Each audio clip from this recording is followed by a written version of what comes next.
name's Milo, and welcome to the stream. Now, if you're around in 1997 and 98, you might remember Oddworld Abe's Oddysee and its sequel, Oddworld Abe's Exoddus, on the PlayStation and the Windows PC. Now, they had handheld versions, so what I'm going to play today is Oddworld Adventures for the Game Boy, made by Sapphire, and the sequel Oddworld Adventures 2, which is based on Exoddus, for the Game Boy Color. So, let's see how it goes. Passwords. No battery-backed save on this card. And of course, as in the original game, we have Gamespeak as an option on the menu. This was a headlining feature of the Abe's games. Indeed, all Oddworld games have this feature to some extent. So let's see what it does.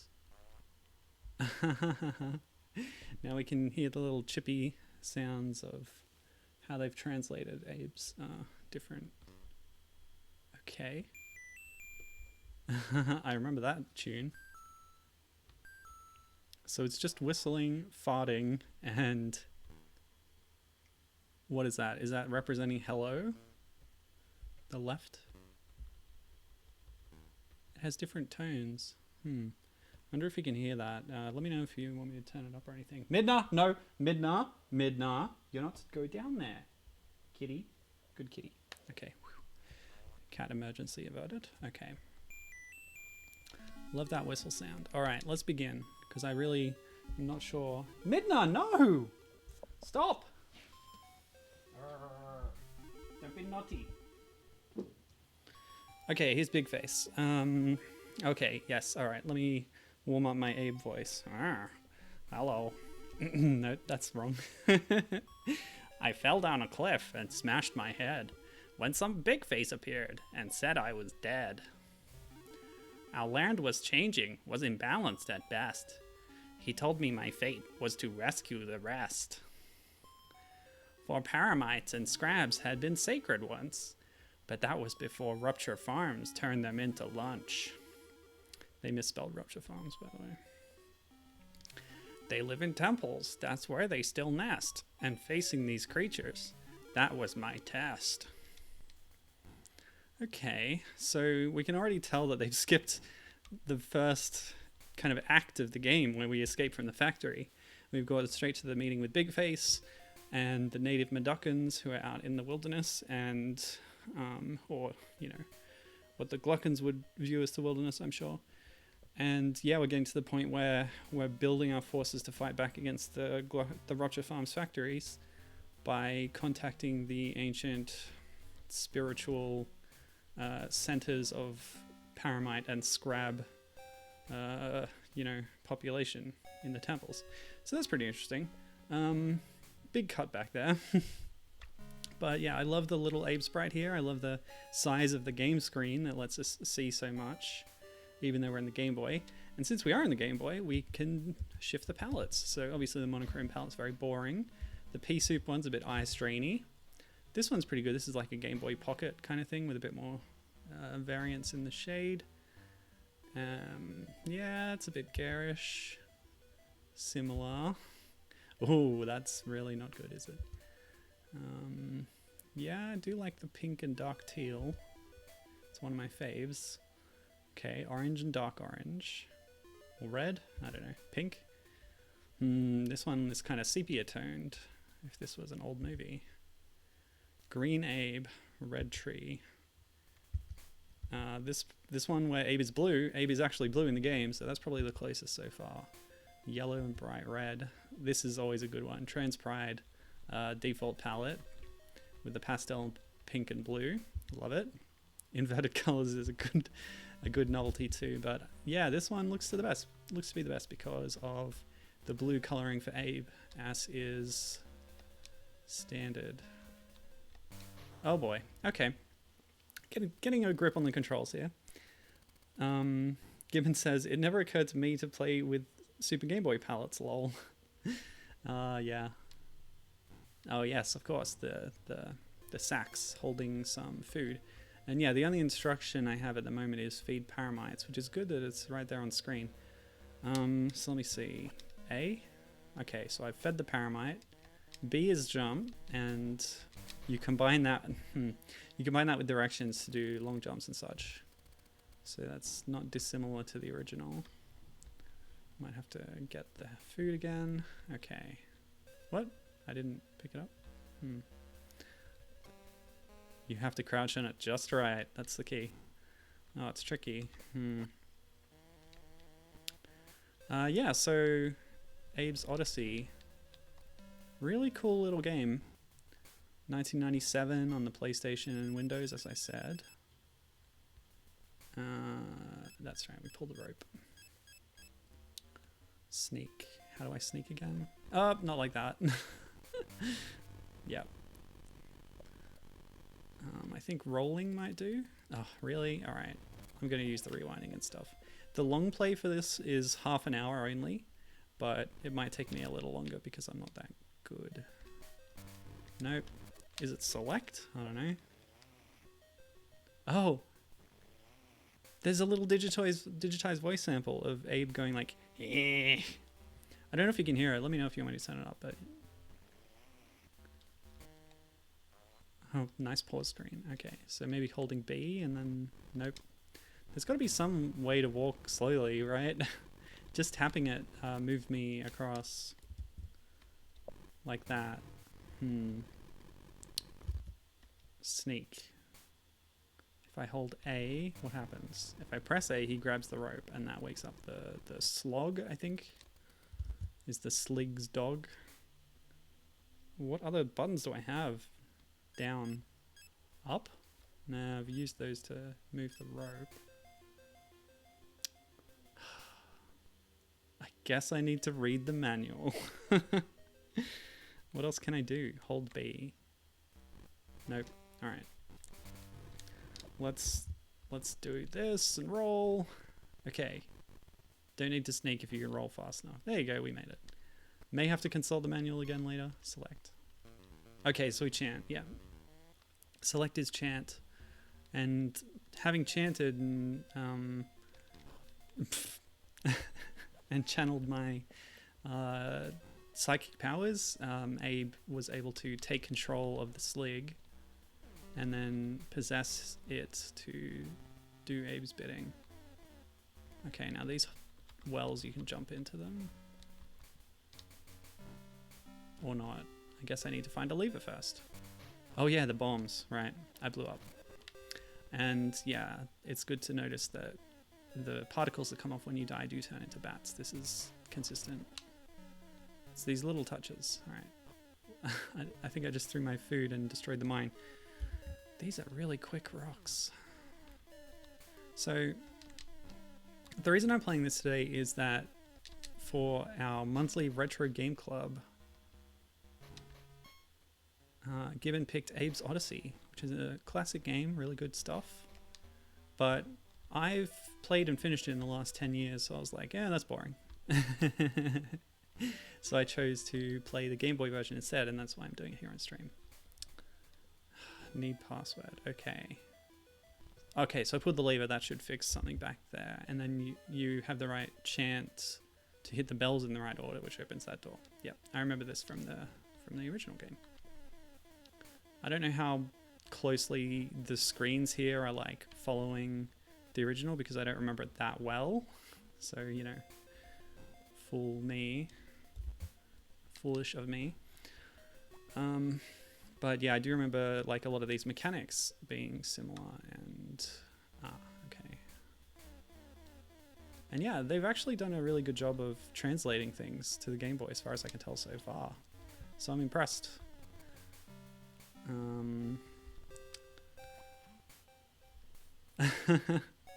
So Gibbon's watching me while playing Cadence of Hyrule, and if he turns the volume down on that game, he can hear the game audio here. Alright, I'll turn up my game audio a bit, because it is pretty sparse, if I'm honest. So that's default. Okay, that should be fine. But you might find that your performance will suffer if you're not listening to the music in Cadence of Hyrule at the same time. So I don't get it. I came up here. Oh, it says password. So I've learned the password now? I guess. Let's try it. Chanting does nothing. I'm trying the Gamespeak thing because in the menu, Gamespeak had D-pad button directions for different commands, but I can't. So A is like interact, throw. B is jump. Select is like chant, but he just makes an annoyed sound if chanting does nothing on that screen, I think. Yeah, okay, so I got the password. Did I? See, chanting here does nothing either.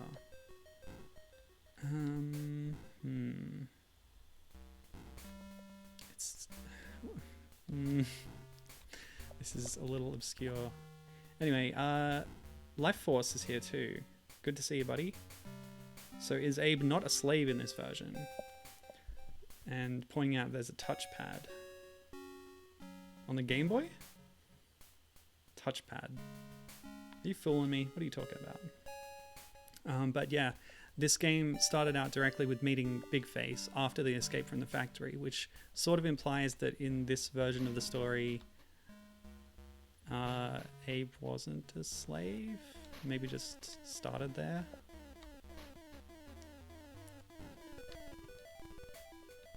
Alright, let's try going down, because sometimes you could pop down on certain screens and that would lead to a new way. Okay. But sometimes you need to sort of grab on the edge of a ledge and drop down, but that doesn't seem to be working right now. Shall I try getting some food? Okay, got the food. Oh, what was that? I learned how to sneak by holding up on the D-pad and walking. That's a lovely sprite, by the way. I love how Abe's head is essentially just 8 pixels. That's beautiful. Ooh, we have an interstitial frame seeing the front facing sprite, and I like that. Oh, yeah. This sprite art is beautiful in its simplicity. But it just captures Abe's kind of goofiness. Alright, so I have a food. Is that going to help me? I don't really know how to use it on this screen. Throw! It disappeared. Okay. Load my state. How can I be stuck this early? I do like to play these blind. What if I pull the lever again?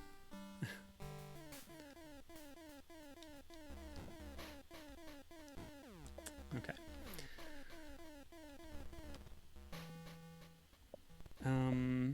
On the screen after getting in the well, it looked like there was a touchpad. Oh!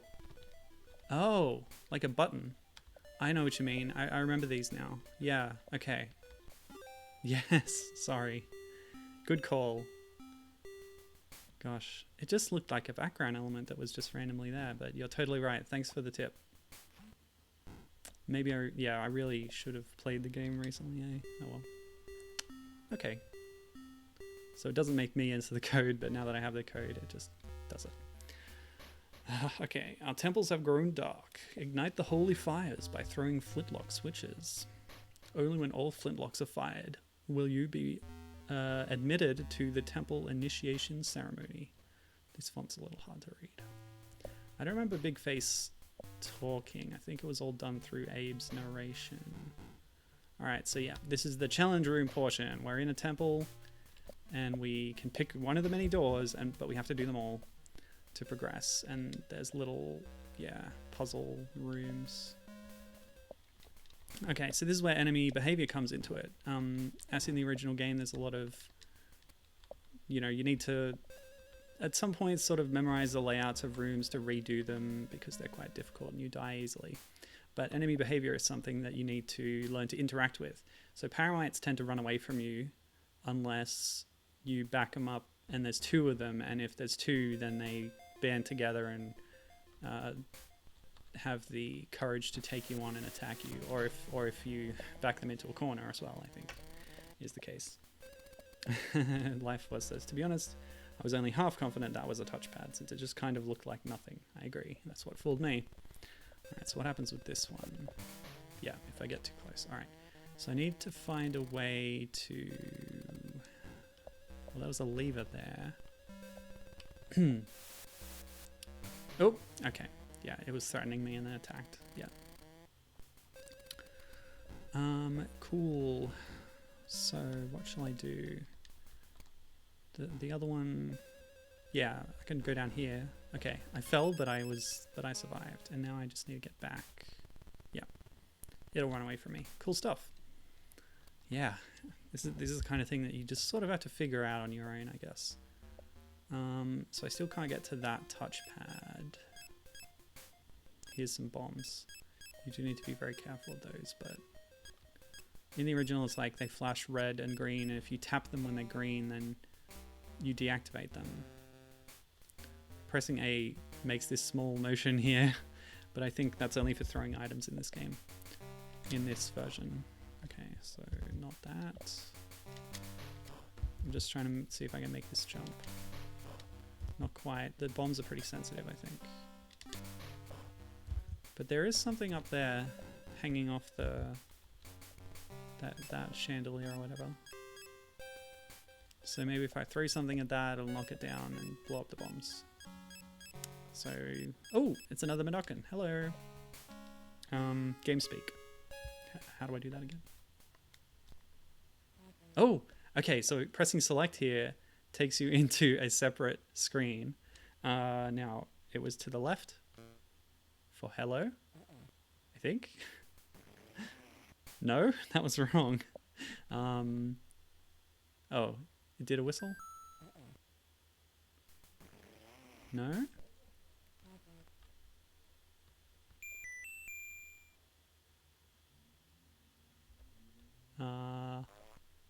Fart noise? Okay, okay. Not sure how to progress here. Oh, I just love that. Running into a wall knocks Abe over. This is all there. Like, all of this is in the original game, and it's right here on Game Boy. I expected something a lot more primitive, to be honest, but Sapphire have done a great job here, to be honest. Yeah. Beautiful, says Life Force.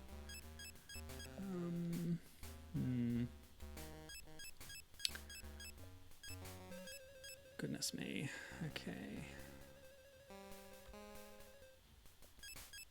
I can't like jump over a Paramonia, can I? Oh, what I could do is get it mad at me. Now it's caught in the loop. And then it runs at me and then I escape. Luring enemies around is a mechanic too that you have to take advantage of. No, that's not it, I guess. So what would that lever do? Turn on the well? But what's the advantage of that? Get me to a higher screen? Oh, this is complex. Half-hour long play. I kind of expected I'd be able to clear the game, but... The thing with those long plays is often they're made with knowledge of how the game works and what to do. And it's just them demonstrating it to you. But, yeah, clearly I have no idea what I'm doing. Just going to make things take a lot longer. So I'll probably get to the hour mark and then switch over to the second game. Oh boy. Can I make a jump? No, I can't jump from the platform while it's in an intermediate stage. I don't think that Paramount's going to come out. Yeah, you're right. Alright.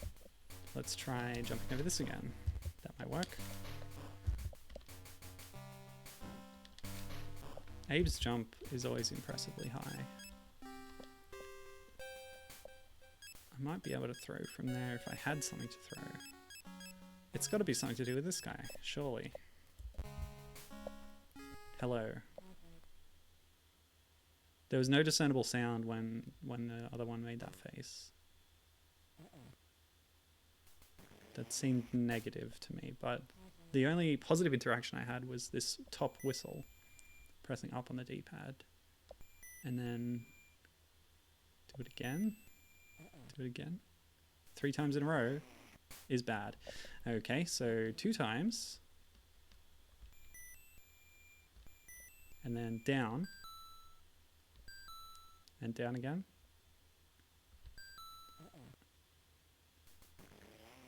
Okay. Up, up, down, down, up. Okay, up, up, down, down. And then fart. Yes, that worked. How was I supposed to know that? Maybe another door would teach me that code, but that whole sequence does ring a bell. I think that was the same way it was in the original, to be honest. Okay. Maybe I can use that to interact with this. Yo, yo. And that blew up the bombs. Great. You're only supposed to be able to blow up bombs with the chant later in the game, I think. Oh, okay. And that switch has lit the light. Great. Now I can leave without knowing what that touchpad did. But I really have no option of interacting with that Paramite. Oh. I probably need to hit it to get out through the door. Okay, so we're halfway there. What's next? Run in and hit it before it attacks me. No, that won't work. Oh, okay. So it's like... Tss, tss, tss. I don't have the speed to run away at that point. Leave a bit earlier, maybe? This might help though. And it can catch up to me anyway.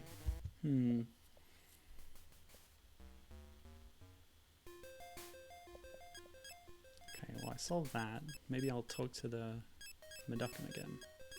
Don't know what that well's for. I guess I could try it out. I should be talking more about the game, but the puzzles are too... yeah, too absorbing.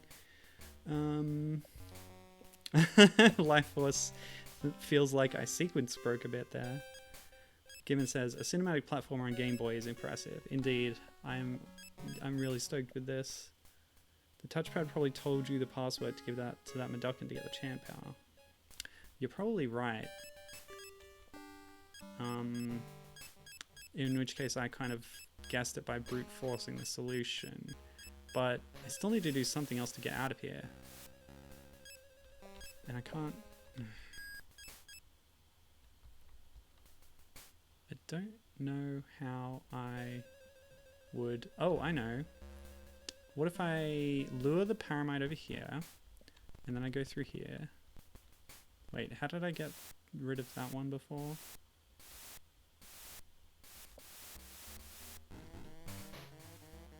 I don't... How did I do that? To get the lift down in the first place.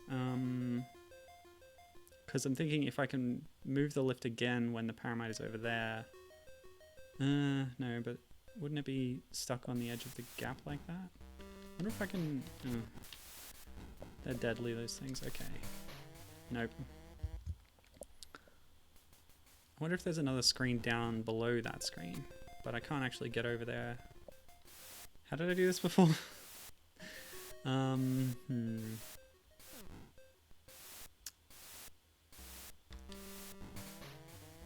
Yeah, it just catches me. But if I can make that jump, then I can fall down and at least see if something's there. I feel like I would be killed by the full damage at that point, but yep. Okay, so that's a death. How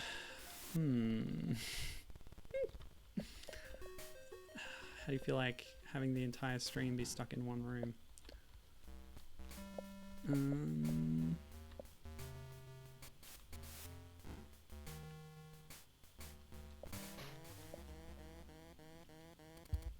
Oh, if I wait for it to go over there. Fast forward mode. No, it's not going to. It's kind of patrolling the lower one. Say, have either of you, played this recently on the original? And is this an exact copy of a room from the original? And if so, what's the solution? Okay, well, what I could try is... Nope. Walking over here just puts me in the lift state, so I can't just drop down. I was thinking that gap might help me solve the puzzle of the Paramite. What did this lever do again? It activated the torch. Okay. Let's talk to the Meducan again. Not recently, says Gibbon. Too bad. Okay, hey buddy.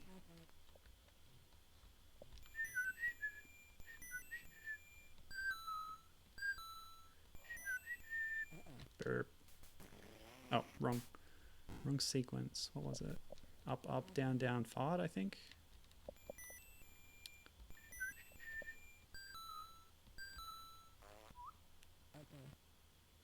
Okay. So I've been given the chant power again, which, yeah.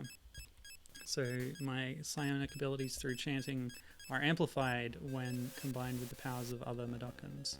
So let's try chanting on this screen, see if I can maybe take control of the Paramite. Nope, my powers just ran out and nothing happened. Great, fantastic. Are you scared of my powers? No, you're not. It's really just a flashy effect. At the end of that sequence, the yo-yo and I think maybe the annoyed grunt as well are possibly digitized voice samples from the original, which again is impressive on a Game Boy that they came along so well. All right, what do I do? I've gotten this far. I just need to get out the door. But it's not open. It's clearly closed. Hey, that was rude. You're supposed to run away from me. Okay, so dying takes me back here. Just to have a look at the state of the room in its original form. Yeah, so dropping down here is how I scare that one away. And then pulling the lever only brings the lift down. Okay, and can I go down here? No. So I've checked all that. Yeah, and that's kind of stuck in that state then. Life Force says you need to go up more on the elevator or in the elevator section. Okay, let's try it. So I've just loaded the state to where the torch was already lit. So this is, there's nothing else here. I can't go in this well. I didn't mention it before, but going up here, that's the highest I can go. So the lift doesn't go higher than that, but I can jump higher than that. Tricky. Okay, and this is where I get the food to distract the Paramite so I can actually get the code. Alright. Thanks, Life Force. That's one of the problems with these cinematic platformers. Sometimes there's another screen off where you can't see it. Okay. Crouching and throwing has a small arc. Too small, in fact. Seriously? Throwing something on the bomb does not blow up the bomb. What? So in the original, you crouch next to something and then you tap it at the right time for a landmine.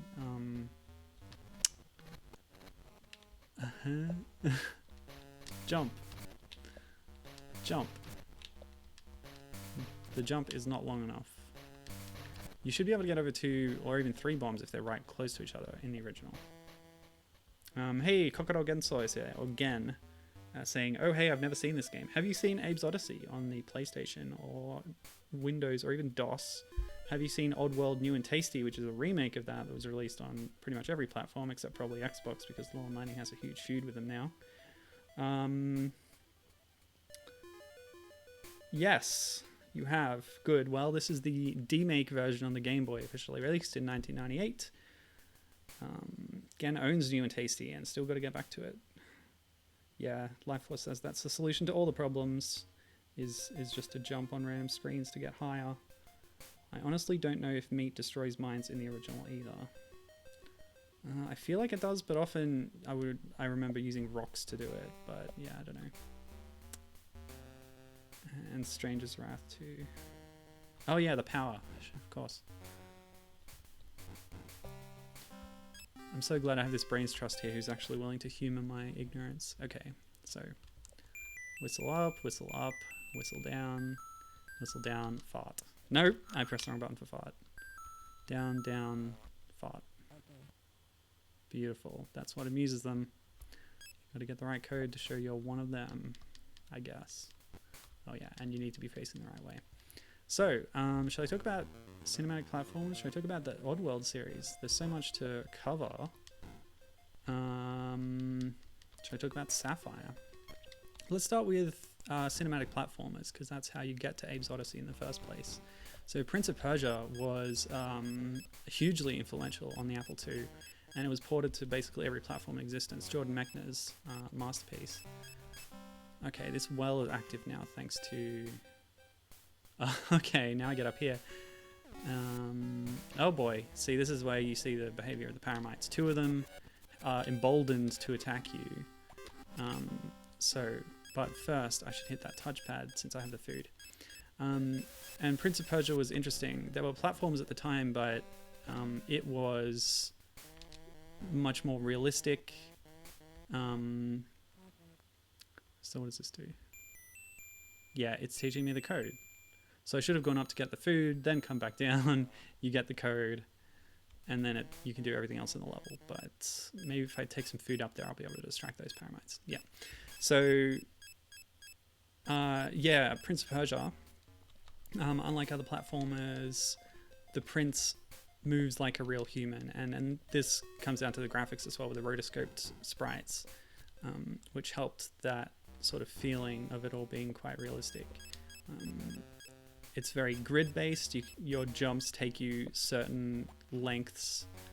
You have like an up jump and a side jump, and it's all defined, and you know, you understand the rules of the game, and then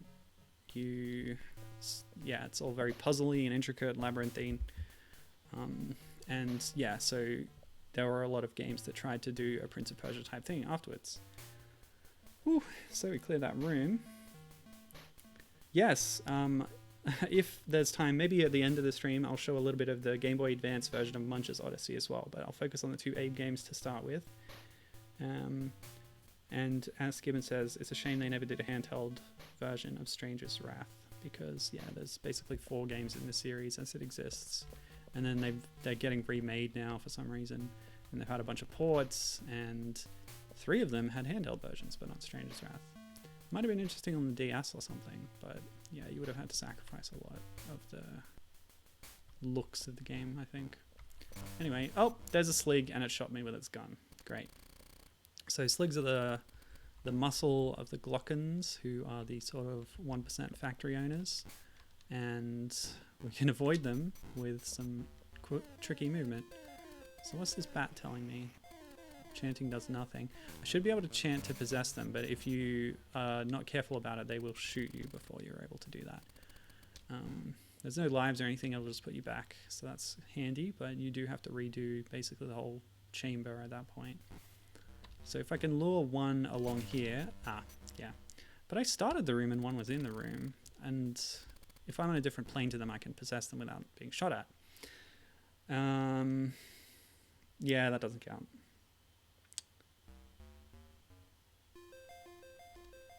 I'm gonna wait for that slig to turn up with my fast forward button.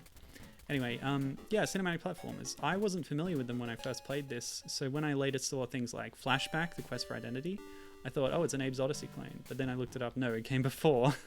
Oh, right, there's more screens, but there's a bomb there. How can I get rid of that bomb?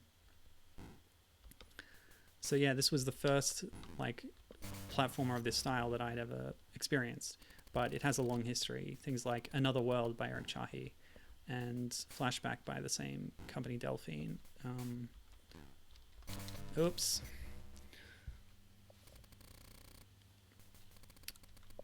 So it's in that tradition, and with Oddworld Inhabitants, which is a company that was set up by Sherry McKenna and Lorne Lanning, they were coming out of the special effects and computer animation industry, hadn't made a game before, and so I guess what they did was use that template, and they did a fantastic job with it and made a really classic game. But one of the reasons why the Oddworld series and Abe's Oddysee, starting that series, was so special was the world that they set up, and they're all about that awesome world building and like really unusual and bizarre character designs, but it's all got this kind of grim charm to it that really makes for a great experience, I think. And you do lose a little something on the Game Boy. Specifically, there's no backgrounds. Everything in Abe's Oddysee was pre-rendered and highly detailed and with a lot of depth to the design of the world. But here we have some dithered rocks in the foreground and just blank white in the background. So we are losing a little something there. Okay, so it's really hard to get past the sligs. If I go this way, there's a bomb. If there's a slig alone, I think you can chant fast enough to possess one. But with two of them, okay. How, what, Okay, if that guy wanders over here, and then I hop up. Ooh, not fast enough. Great, now I can chant. So I just needed to lure it over. It sort of, the first time it sort of started on the screen, which is a bit confusing, but did the music change when I possessed it? It does generally, but not, I don't think it really did here. Alright, so yeah, we can use our gun to shoot that thing.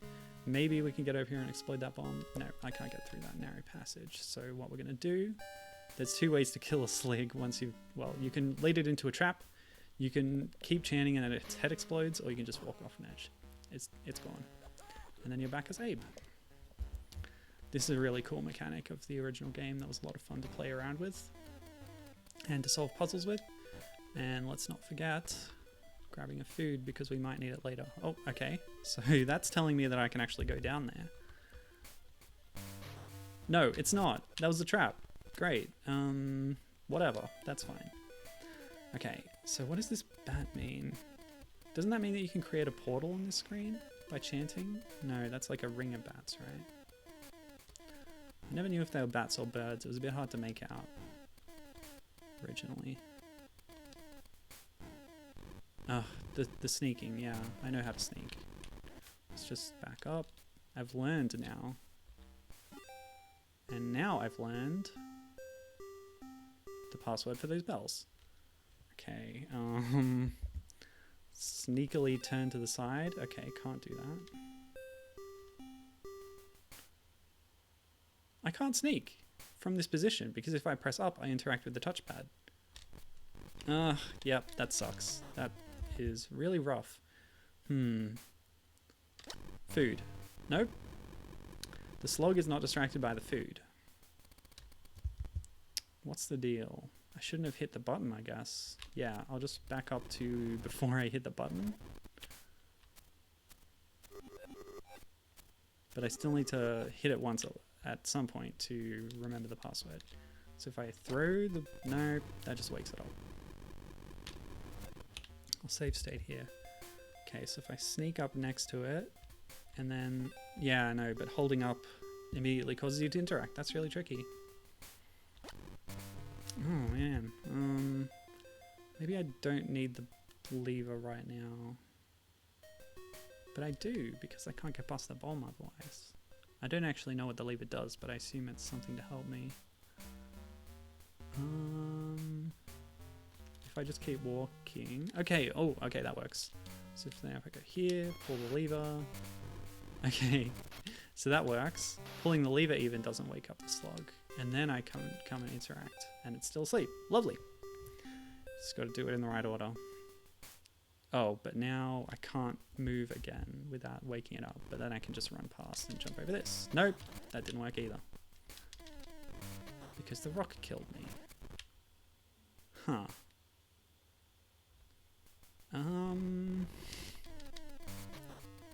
Alright, if I get there early enough, I can pause for a second and then jump. What? Killed me! Was it the bat? That's pretty unfair. Okay. Nah. Slug behind me, rock above me, bat ahead of me. Oh, gosh. Okay. Oops. Wow. Alright, so that's that. Now, on this screen, we can open the door, but we still can't get rid of the bomb. Oh, we can't, because we can't chant while crouching. Throw the food. Oh, it worked this time. I feel cheated. Okay. That's room 2 done. And we have another password. Woof. Gee whiz.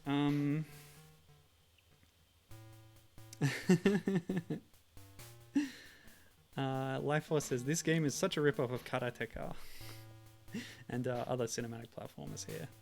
Yes, referring to Karateka, the first game by Jordan McNair, which I wouldn't call that a cinematic platformer as such. It's kind of an odd fighting game side-scroller thing. Interesting. Gibbon says, actually, if you check the animations in flashback, Abe pretty much copies all that guy's poses for grabbing ledges and stuff, lol. I'm not surprised, but that's funny. And yeah, again says the backgrounds, even in the PS1 version, were godly. I'd like to see them do backgrounds in a Game Boy, says Life Force. Or maybe Abe is just closer food for the slog and the deadly bat, of course. Yeah, once I realized what a cinematic platform was, I started noticing more of them in just, well, I started experiencing more games, watching more videos, and playing more myself, and found things like Lester the Unlikely on the SNES, or Deep Space Nine Crossroads of Time on Mega Drive and SNES. So it was very popular for a while. I don't know if anyone's really doing them anymore, except, you know, the remakes of this game. The remake. Whoops. Okay, I don't remember what that thing over there is, but the Paramites are going to cause problems when there's 2 of them, but I can throw my food, distract them for a bit. Okay, so that's what that does. There's like a... Yeah, that...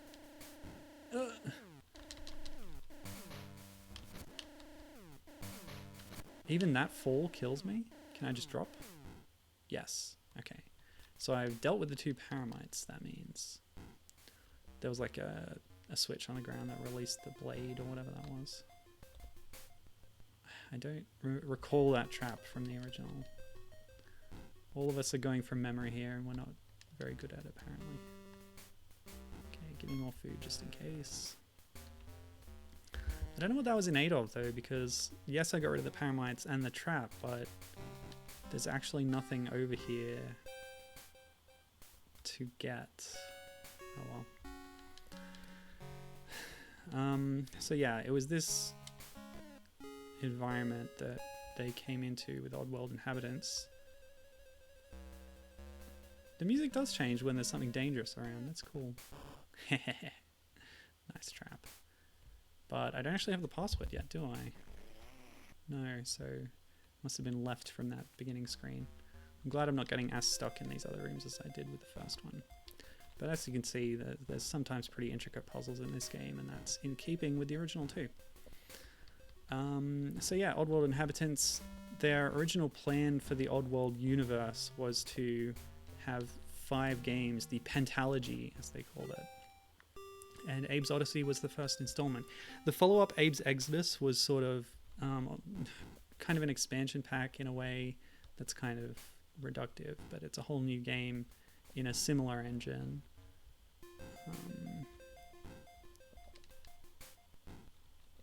Wait, do I need to do all this? I got the password. Oh yeah, I haven't lit that thing. So there's bees now. Interesting. But we need to distract the Paramites and then pull the lever. Whoa! Okay, there's 2 Paramites. But we avoided them thanks to the food. We avoided the bees, and yeah, we're scot-free. That's great. And man, Abe's jump on this Game Boy game looks really high and impressive. Yeah, so this whole pentalogy thing, pretty interesting, and it never really happened. So yeah, Abe's Exoddus was a kind of side project to the pentalogy, but it was pretty successful as well. And then Munch's Oddysee, launch title on the Xbox Zero, thanks to a relationship with Microsoft that has since soured quite thoroughly. So much that I don't think that Oddworld games even release on Xbox anymore. but Gibbon can correct me on that if I'm wrong. Alright, it's another room down. We're getting through the Paramite Temple.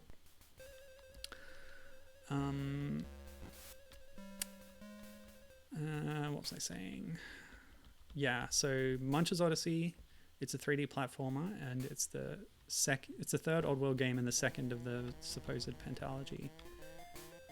And then after that, towards the end of the original Xbox's life, you got Stranger's Wrath, an odd kind of first person. You could go third person. It was a first person shooter, but kind of non-violent-esque.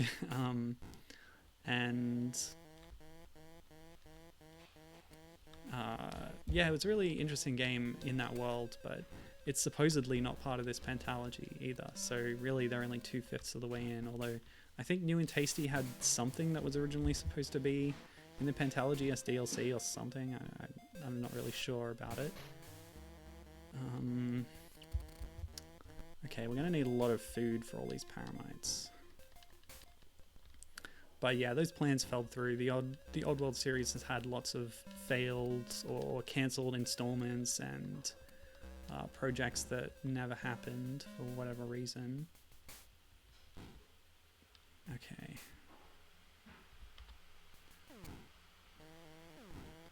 And you can only have one food out at a time, apparently. So I have the code. I have lit the switch. Have I? Ooh, I don't remember. So I know where the exit screen is. Yeah, it's here. Nope.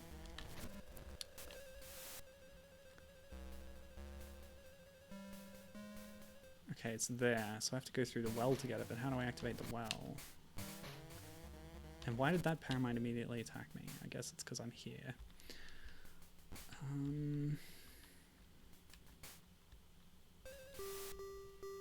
So let's open the door, but I can't actually leave until I... Hey!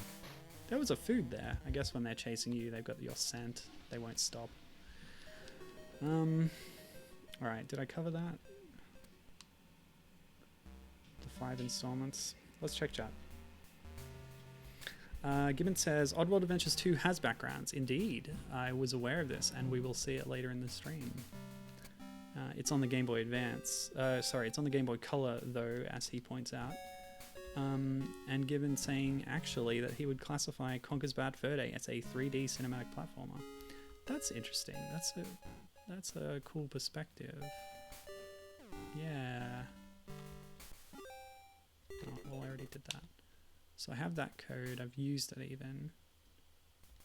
Can I go up here?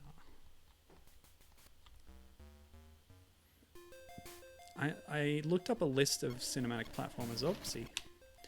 And there were some 3D games on there. But they didn't quite...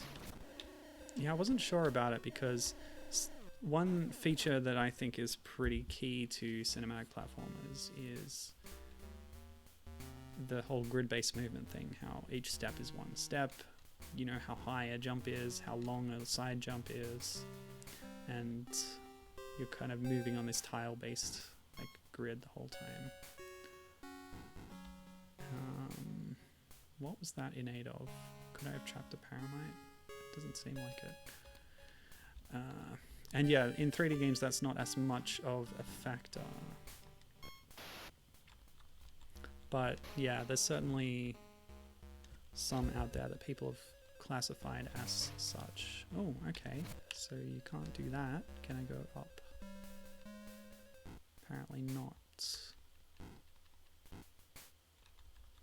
I can't go back in this well. There's no particles and pressing a button does nothing. Or can I go left? No. It can be hard to tell whether a screen is possible that way or not. Can I just drop? Yeah, okay. So if you just fall down, that's too far. That's damage. But if you grab the edge, lower yourself down, then you're safe. Now we can't surprise a Paramite or they'll attack. Alright, I guess now what can I do? Because this one wants to chase me. I guess I can, whoops.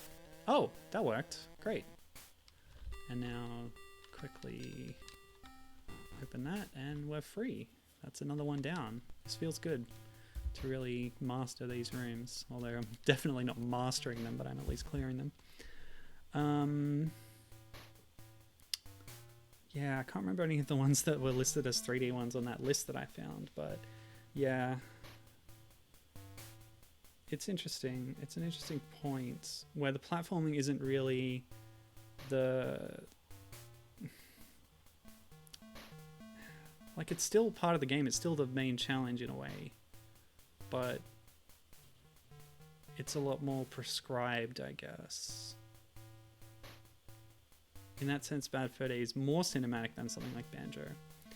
Life Force says, maybe someday we'll get game number 3, or Munch's Exoddus, both of which were planned and have not eventuated yet.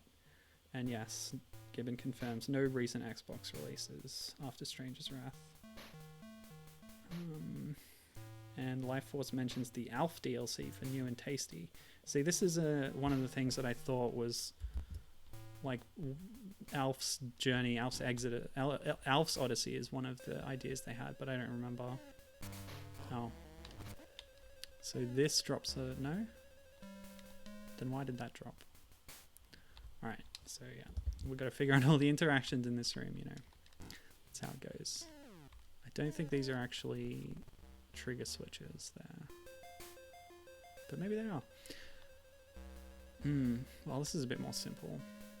Okay, if you chase me, and then I hit this. No, that's not actually... What? Oh, if I'm fast, I think I can get that. Yes, good. That's what I wanted. I love just rolling around a save, by the way. That's cool. You can just do it. Oh, more paramites. Double paramites. This is bad. Okay, maybe I have to be quick. Yeah, that works. Nope, it attacked me. Okay, let's just think before we hit this. No time to think, run! Ah. Okay, so they don't really need to be together. If there's two on the same screen, they're going to attack me. Is that the idea? Or can it not get under that? It must be able to get under that overhang. Interesting. Something's going on here. I don't have any food, do I? I don't. Roll! Hey, I made it! Oh, it caught up. That's tricky. So one of the things that Gibbon had to say about New and Tasty when he introduced this for the Game Club was that he doesn't think it's the best port, or like it has problems, and in many ways he prefers the original Abe's Oddysee for PlayStation and PC. And I think Lorne Lanning, who seems to be of him and Sherry McKenna, he's more involved with the actual game development side of the company of Oddworld Inhabitants. He's really in charge of the franchise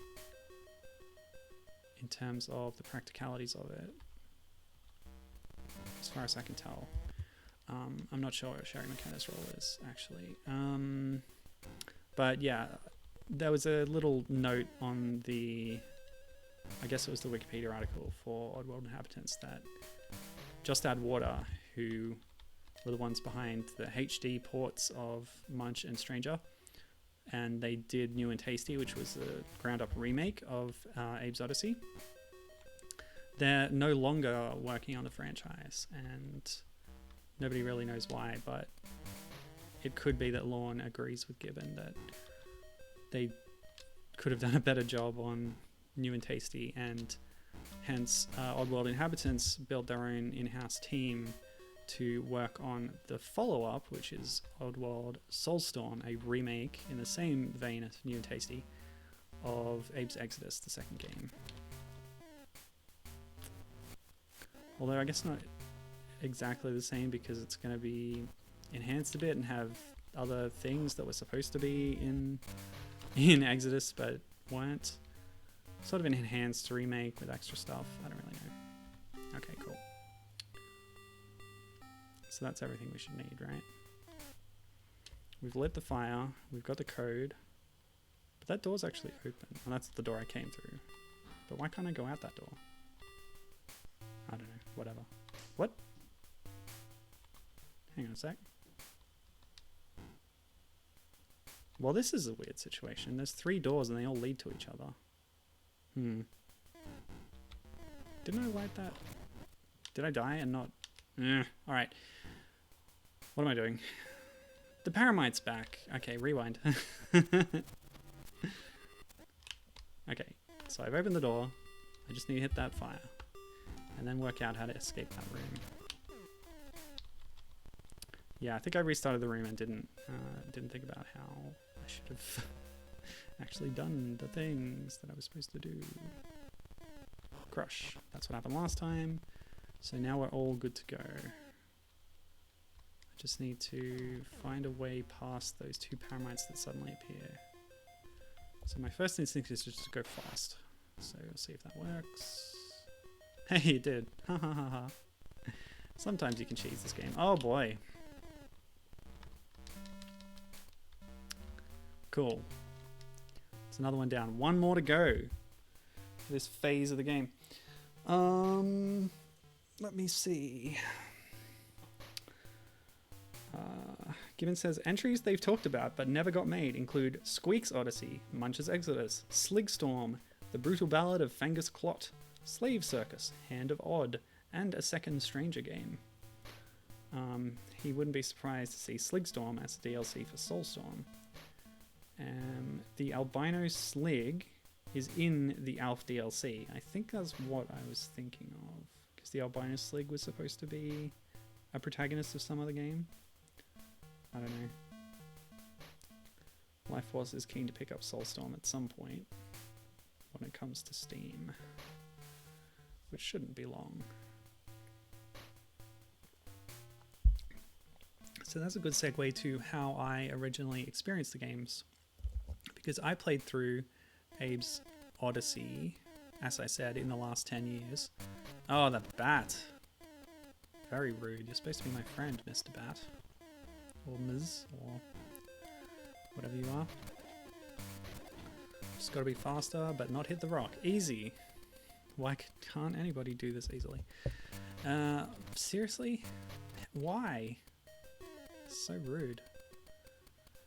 It's interesting, the Game Boy actually does a decent job of something that the original did, was keeping track of the game state of different objects from screen, even when you're not on the same screen. Alright, so here's these bombs that I was talking about. This is the actual thing. Yeah, when they're inactive you hit them and deactivate them. Permanently. Yeah, so... I don't really remember what my very first experience with the game was, but maybe my first significant go at it was actually in Japan. So in year 9, when I was, I guess, 15? No. 14? I don't know. I was a teenager. And...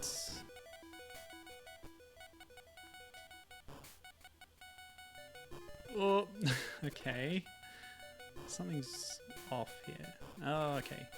Trying to take a step will lead me to fall, and then maybe I just need to jump earlier. I can't interact with it because I'm too close. Maybe I just step past it.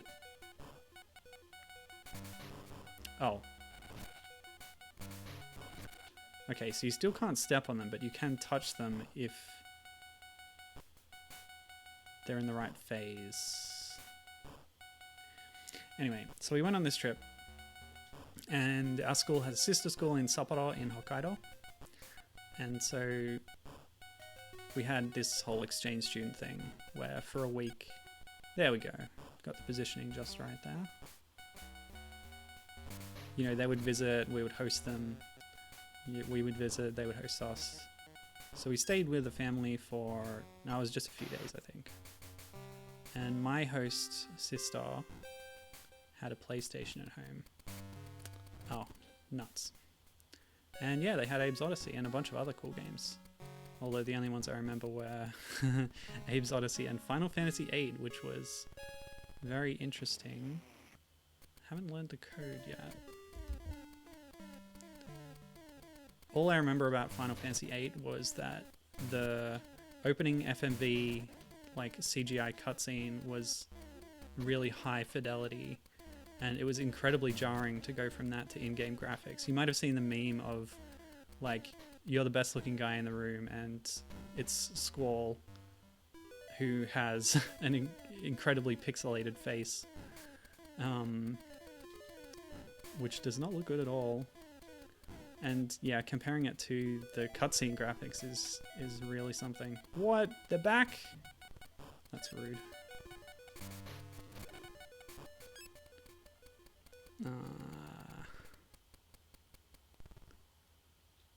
So I have the code. Oh, I just need to go back, right? Because the door's right there. Wait, did I have the code? I don't. All right, let's keep climbing. Remember? That's the key to cinematic platformers. Keep going up past the screen. Nope, didn't work.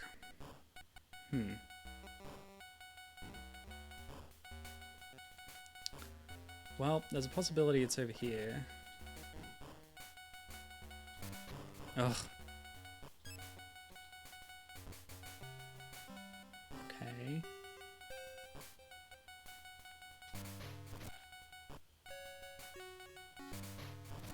Too early?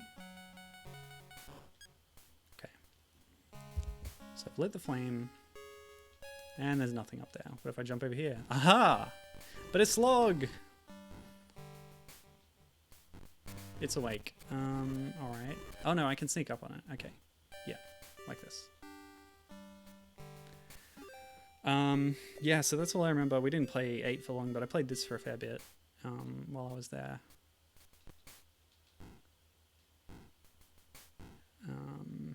And I think as far as I got was escaping Rupture Farms.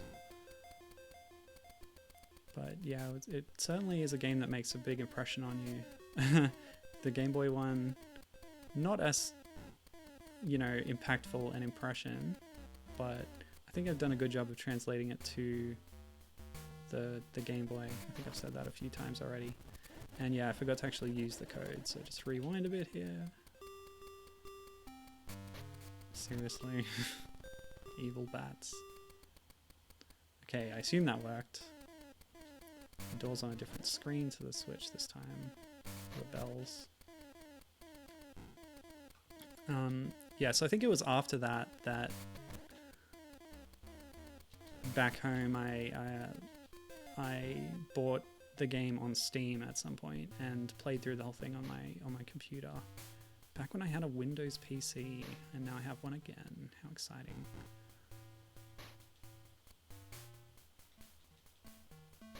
And yeah, I believe what we bought was like a double pack with Oddysee and Exoddus, but to be honest, I didn't get very far in Exoddus because I just played all the way through Oddysee, and it was, in a way, it's more the same. It's more advanced and it has extra features compared to the original, but having gone through the first, I didn't feel like picking up the second, and I never ended up going back and doing it, so I'm still very unfamiliar with Exoddus. But I have a lot of good feelings for Oddysee. Yay! Okay, cool. You do have a little bit of time before they're fully like enraged at you. Alright, I remember this bit. This is the big chase. Once you do all the challenge rooms, you're then let into sort of an inner sanctum of paramites where there's tons of them.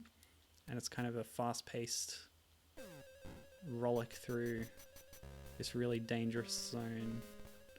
So I think that's what they're going for here. Nope. So quick. Okay, so do this and then... Oh! Grumpy little Gusses, okay. I think I just have to be faster, right? Okay. So it's from when I get on this screen maybe, and then... not fast enough. Let's try again. And hope it doesn't remember. No, it did. Oh boy. Two so quickly?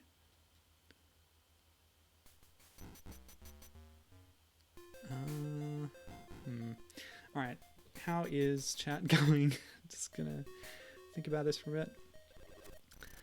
The albino slig is the proposed protagonist of a Slig Storm, one of the intended installments. I'll just pause for a second while I do this so the game doesn't move on. Munch's Exoddus would see Munch going to incubate the can of caviar, spoilers, the eggs for the gabbets, I believe, and having Abe meet up with the Mudokon Queen. Okay. Squeak's Oddysee would have been the third main game, and we know zero about it. Fangus Clot would have been in the Strange Giraffe engine and would have featured a conflict between like wolf people and cat people. Hand of Odd was a weird Oddworld RTS type thing, elements of which got folded into Munch's Oddysee. That's right, I do remember leading around other characters in a sort of pseudo RTS, sort of a Pikmin kind of thing. Because I didn't own that, but my brother's friend did, and we borrowed it at one point, but we didn't play it much, I think. For a fun point, says Life Force, having Abe meet the Mudokon Queen was mentioned as the thing that was going to happen as early as Abe's Exoddus. And Gibbon says Slave Circus was some weird Pokemon Razor or / Gladiator Arena type thing. And Abe's Exoddus actually has a bunch of references to Munch's Oddysee. I did not know that. That's fascinating. Maybe I should play it after all.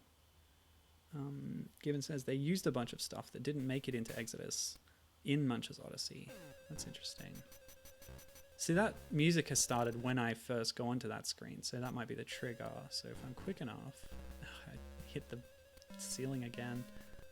Okay, so that time I made it, but now there's a Paramite down there. Go, go, go! Cool. Great, that's progress. I was testing if I could go down here, but while doing that another Paramite appeared, so... I don't think I can. Key to this is to keep moving and be faster, I guess. Faster than that. Alright. This is really tough. You kind of have to play perfectly.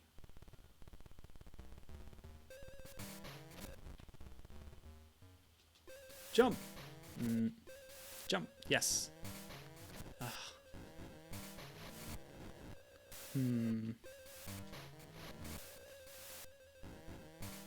Because he falls over and then the other one...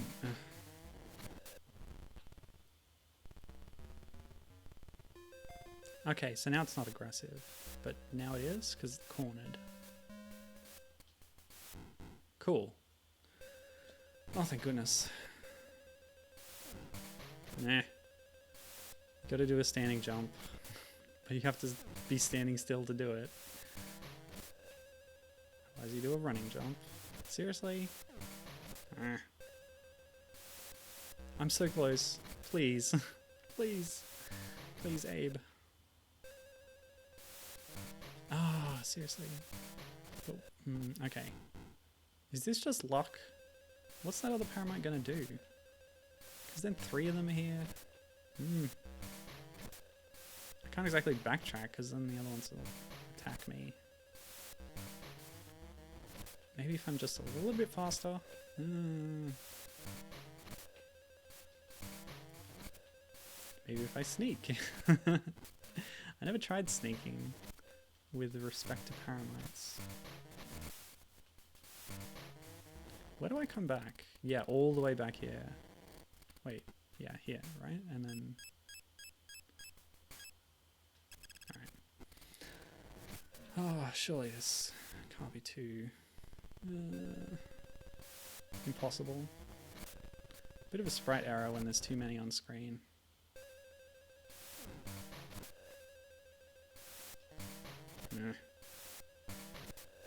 What I need it to be is all the way over in the corner, but as soon as the other ones enter the screen, it... Yeah, like that. I just need to be standing in the right place.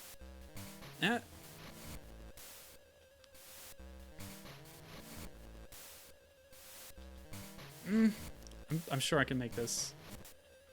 If I just time it right. Okay. Nah. This really seems like it's governed by luck, unless I'm missing something. Oh, you can actually grab it with a running jump. I just wasn't timing it right. Fine. Should get the food while it's here. Okay. More running? No. Yes. Okay. Well, I have the food, so might as well use it. Cool. Okay. Cutscene time. Yes. It's Big Face. Big Face is giving me mystical powers. And I have part of the tattoo that I need to get phenomenal cosmic powers that will enable me to really wreck up the Rupture Farms business. Okay. That's all good. All well and good, but... seriously. Go. Dang, those paramites is quick. Okay, cool. So what's this about?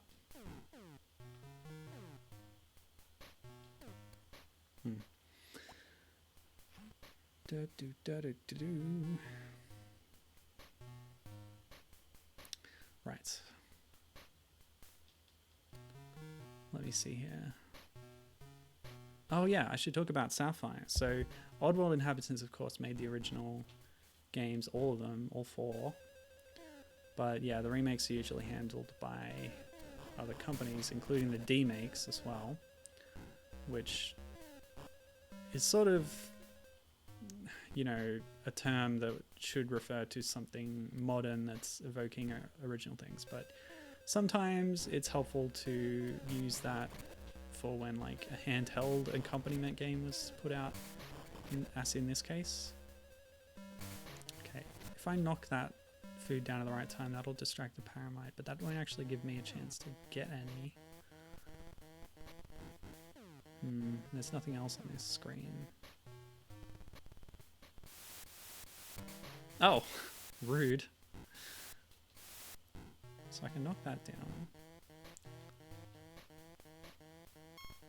Okay, okay. So it's still eating the remains of the first one after it's disappeared from the screen, but that ends up with me having a food. And now I can do this. No, I can't. Do I need it though to get past this? Unclear. Oh, a sleeping slig. Possess. Cool. Kill the paramites. Drop down here? No. So I'll drop down here and kill this one. That will get me food easier. And then hold select. A little bit of distress there. That's good. And there's a tiny little voice sample just after that happens. Usually Abe kind of chuckles after killing a slig. In that way. That might be what that is. Alright, so what am I going to do with this food? Doesn't seem like there's anything over here. Oh, I can jump here, yeah. Huh? What? I guess the explosions from the rock don't let me grab that ledge? That's odd. And are these pressure plates? Because they are! Huh. But I still can't grab it. Oh gosh, what's going on in this game? Alright. Some of them drop one rock, some of them drop many rocks. Oh. So something I did at some point dropped that rock. Good to know. Yeah, so like I was saying, this is a kind of conversion of Abe's Oddysee to the Game Boy. And it was done by Sapphire. Now, I haven't played a Sapphire game on stream before, but I think I might have mentioned them, maybe. Although I can't think why. I can tell you some of the things they did. They created Nestor's Funky Bowling for the Virtual Boy, bringing the Nintendo Power mascot into an actual video game for the first time. Oh wait, no, that's not the first time. Because he does appear in like a gridiron game, an American football game on the NES, I think. And then, of course, in Pilotwings 64 as well. But they also co-developed StarCraft Brood War, the seminal expansion pack to Blizzard's original StarCraft. What else did they do? The Nintendo 64 fighting game based on Xena Warrior Princess. That's one I was thinking about doing on stream. That might have been why I've brought up Sapphire before. There really is no logic to which bombs are set off by food and which aren't. I don't like it.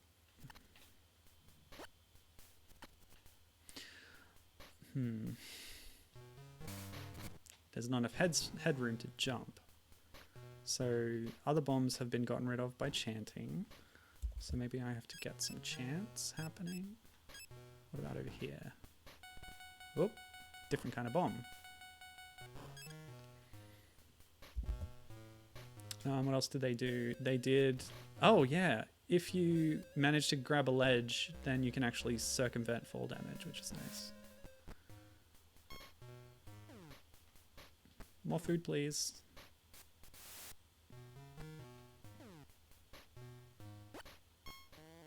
Yeah. That was some logic for you. Oh. Did I want to do that?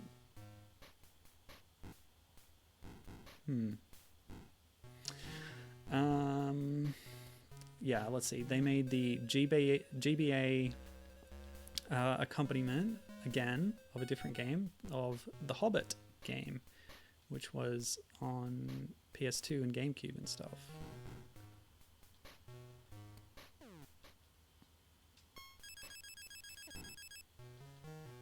I don't think it was a sort of 3D action adventure platformer thing on GBA, but I don't remember now.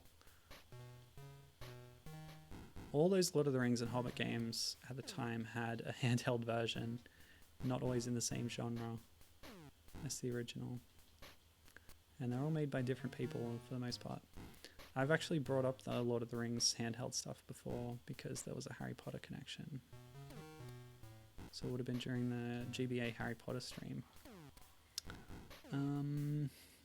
What else did they do? Oh, yeah, so talk about your Microsoft games on Nintendo platforms with your Minecrafts and your Oris and the Blind's Forests. Sapphire created Microsoft Pinball Arcade on the Game Boy Color. Okay, it worked this time. Explain why that didn't work last time, please. Ugh, okay, it's fine. And also Microsoft, the Best of Entertainment Pack, which was some kind of game collection, also on the Game Boy Color.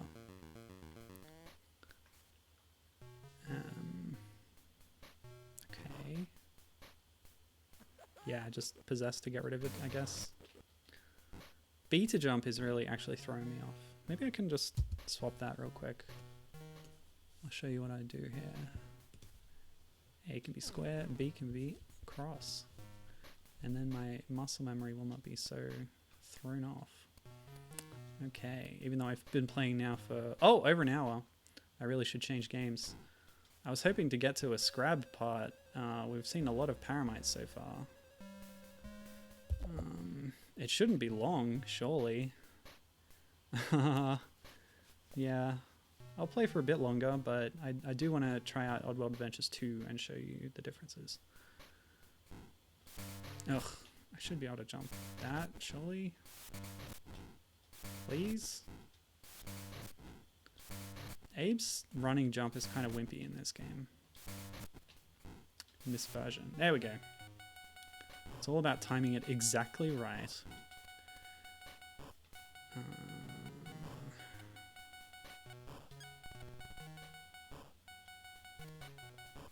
Yeah, now that hour of muscle memory is actually working against me. Foolish of me. Now I don't know what I'm doing. Okay. Yeah, so that's all some of the stuff that Sapphire have done. They have a longer history than that.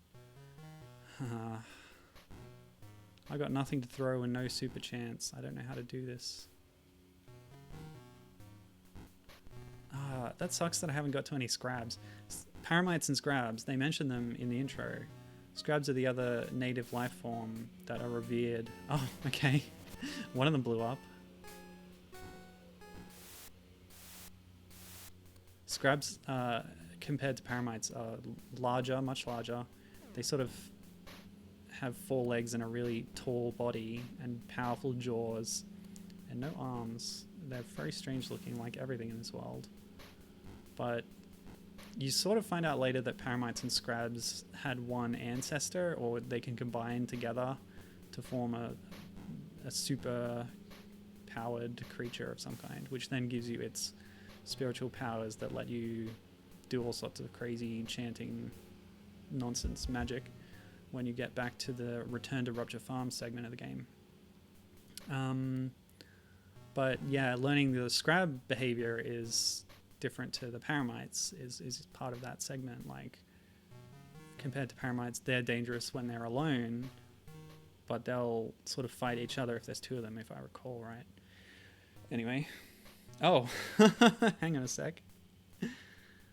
Lifeforce says, I'm sorry to be the bearer of bad news. There are no Scrabs in this game. So, there's no Rupture Farms intro. There's no Scrabs. Is it just Paramites and then... I don't know. What else is in this game? That's interesting. How much they cut out, and yet it's still... like, what's here and the engine they've made feels so good and authentic. But so much of the content has been ruthlessly excised. That's interesting. No Scrabs. Well, if there's no Scrabs, then there's no reason to keep playing to get to that point. I don't know how much more there is to this game, but there's plenty of long plays online if you want to see the rest of it. And I'm sorry that I didn't play more with the palettes, because that's a fun thing to do on Game Boy, but a lot of this segment of the game looks the same, so I didn't feel the need to change it, I guess. Yeah, let's play some Oddworld Adventures 2 now, shall we? I think we had a good go with Adventures 1. And it's the same developer, so we can keep talking about Sapphire. But yeah, let's just swap the video over.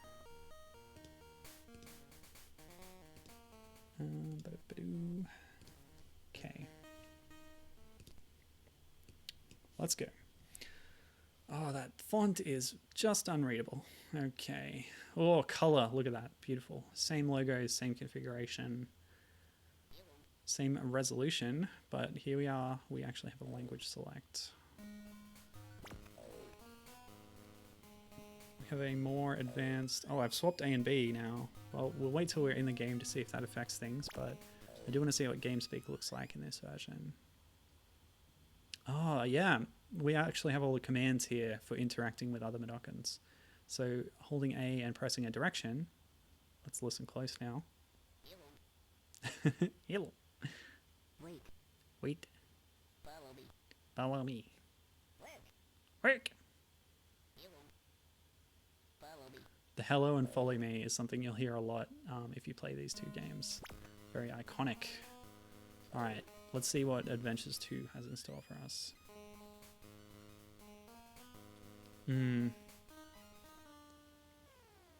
Oh, I have a choice? Easy, please. Lifeforce says, I think you really realize how much they've truncated that game. Or maybe I don't really realize, in my case, how they've truncated the game. It's just Paramonia and nothing else. That's amazing. No Rupture Farms. There's no saving Mudokons at all. That's amazing. I will say, the segments where you're in Paramonia and Scrabania or whatever, in the native Mudokon zone, those are my absolute favorite parts of the game. So that's fine with me as far as what they've chosen to include. Anyway, so we're in Adventures 2 now, so moving on. His scarred hand on Moon's odd face, this hero may free the Mudokon race.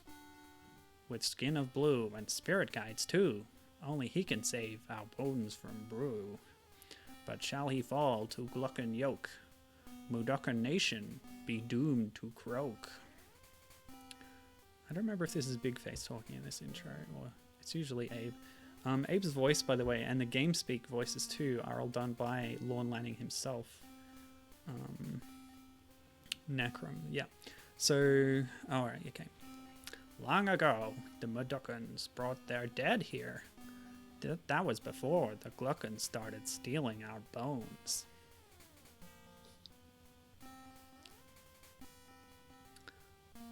Oh, gruesome. I always thought it was Mudokon, but yeah, they don't say it like that in the game. They used Mudokon slaves to do it. Blind ones that couldn't see. Gluckons didn't want anyone to know what they were digging up.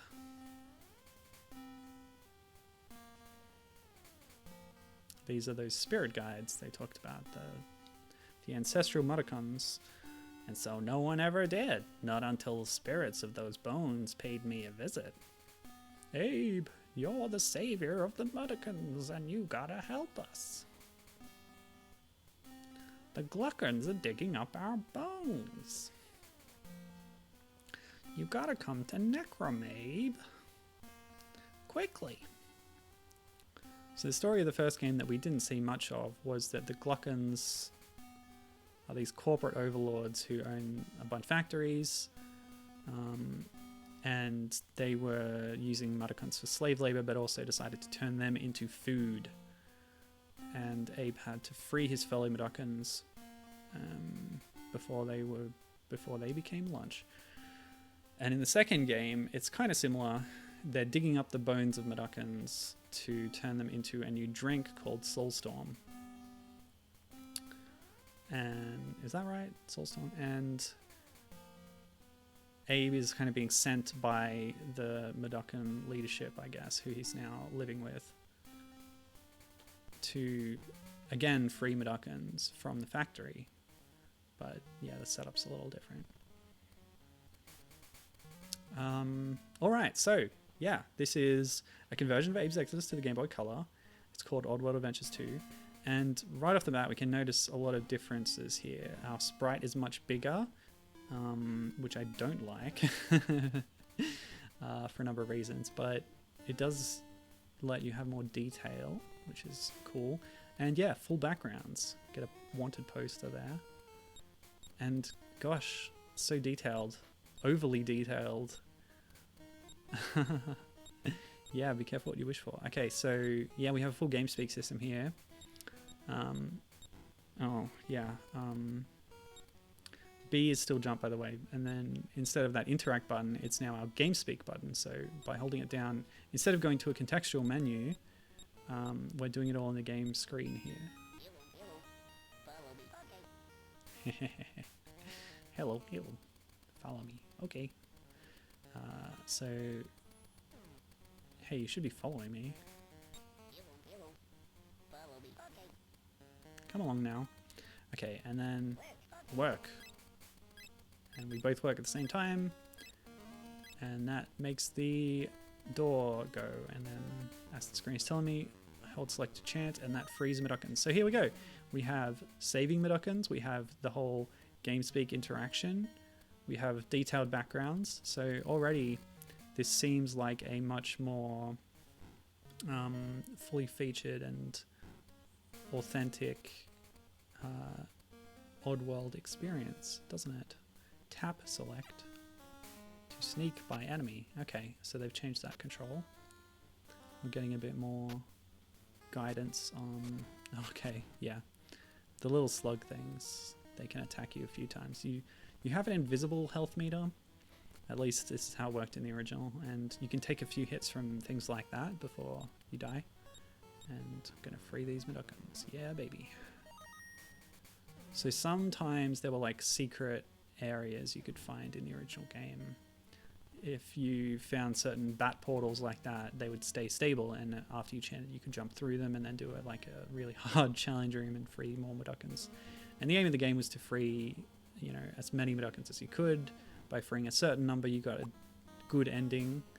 And if you want to go for 100%, then, well, if you hate yourself, you go for 100% and end up tearing your entire scalp off.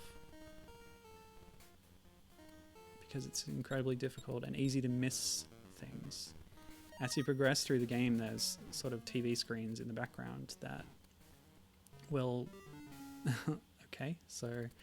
Fall damage is a mechanic in video games that I do not care for.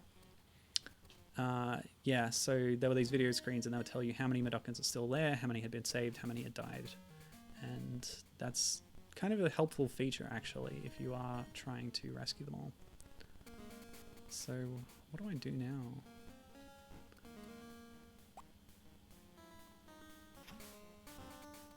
Oh yeah, okay. Right. After drinking brew. Yes. Press A to fart. Excellent. The toilet humor. Oh yeah. And then run from fart or possess. Or possess. Okay. So I farted. What? Oh, right. Yeah. From what little I remember of this game, you can drink the Soulstorm, it puts you in this state, and then you fart. You possess the cloud of gas, and then move it around, and then it can kill enemies. So, yeah. Strange, very strange.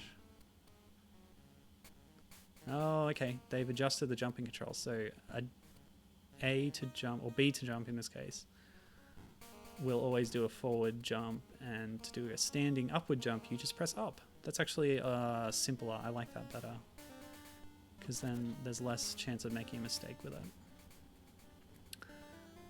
Detectee movement can kill. Watch for motion detector. Oh, right. One of the letters is being drawn on the floor for some reason. Okay, so sneaking time. Oops. I survived? Okay. I guess that's the tutorial, so okay. Anyway,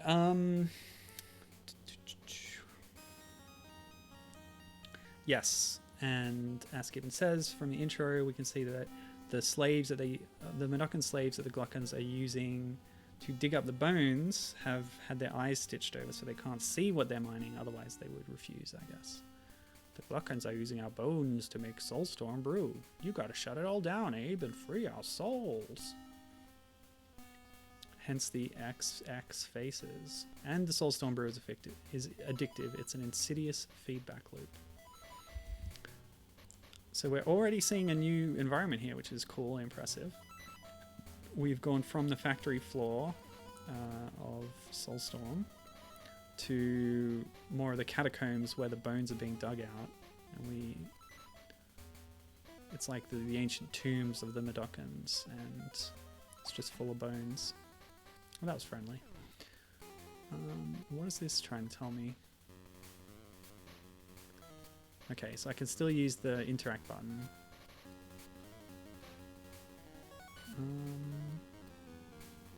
So what's this lock? What's this glowing thing? I don't know what's going on. Let's try chanting. Whoa, okay. I know what this is. So the Glukkons have some kind of technology that stops you from chanting and using your magical powers. And if you start chanting, it will zap you. So there's like an interact button there, but like oh, okay. Now what? So I've opened this. Now if I chant... Okay. Oh, I can become invisible? This is very strange. There's a lot of mechanics here that, yeah, it's trying to introduce... Yeah, okay. That's the thing about these Oddworld games, isn't it? There's a lot of interweaving mechanics. Oh, we have background-foreground interaction. And there's the sprite from the first game. That's amazing. That's so lovely. Oh, okay. I love how they've done this. Yeah. Oh. Okay.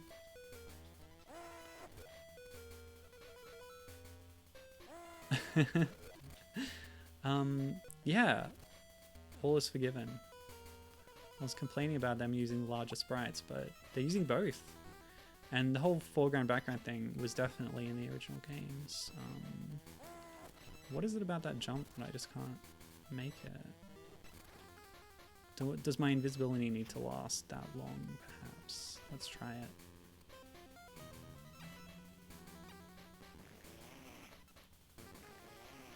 Has it run out? Can I only do it once? Seriously? That's pretty frustrating. And then if I try it on this screen, zap. Huh. But even if I was invisible, I tried to jump off that ledge with the Paramonia. and it does not work. Maybe if I jump a little bit later. Oh, but I get hit. I don't get it. Can I rewind before I first turn invisible? Let's try it. Meantime, Lifeforce says this is a more accurate adaptation. And the screens with the instructions, it actually told you how to sneak. Fart go boom. Also arrows to tell you can jump up to a place. That is true. No more guessing of where the next screen is going to be. Very helpfully they put immersion breaking arrows everywhere to tell you where you can jump. I think it's a good concession to do so, I think.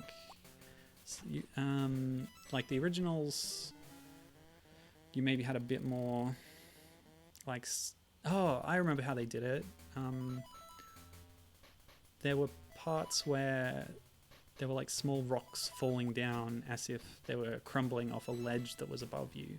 And that's what told you that there was going to be something in the screen above that you could interact with. Or, you know, jump up to. So that's how they did it in the originals. And they, I guess, don't have the power, the ability to do that on a Game Boy. Alright, so here we are. Save. I can't chant on that screen, even though... Can I... Oh yeah, okay. So there you go. That's how you do that bit. Excuse me. What? Squeeze me? Baking powder? I thought you said you wanted to put Wayne's World on TV. Oh.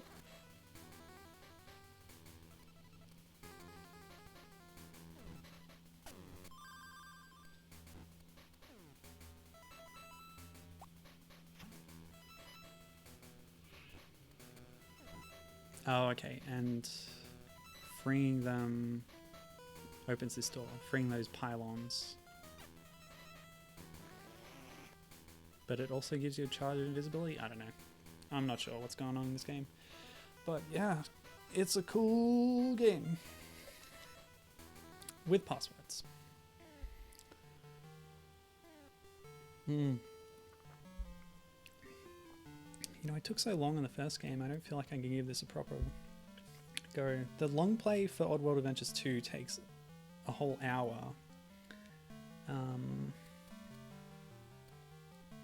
And I'm not as familiar with it, so yeah. I feel like I should either go play some Munch's Oddysee GBA or return to the original game. Oh, I was eaten by a little worm. So they are dangerous. I'll talk a little bit more about Sapphire first, I suppose. So in between Oddworld Adventures 1 and 2, they made a game called Mask of Zorro on the Game Boy Color. And I did wonder if maybe they took some of the lessons they learned from making that and put them in here with regards to how a 2D platformer would look on a Game Boy Color, because that also has larger sprites like this does. Although I'm not really sure how it plays completely.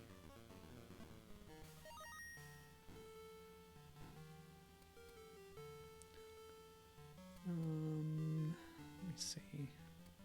I think the only other note I had about Sapphire was that it sort of shut down at some point. There was a bit of an exodus of employees, and several different companies formed out of the ashes of Sapphire. There's like 4 or 5 different companies that spawned out of them, including many employees ended up at Avalanche, which you might know for Cars 3 Driven to Win. No, Disney Infinity and the Toy Story 3 game that preceded it. And then indeed Disney decided they didn't want them anymore, and Warner Brothers hired all of the employees back after Disney laid them all off. and their first contract under their new Warner Brothers overlords was a Disney Cars game. Funny how the games industry works out sometimes, isn't it? I don't know how to get off this screen safely.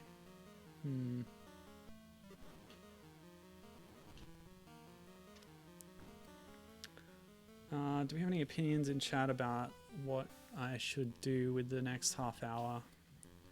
Could play some Munch or go back to the original game or keep going at this one?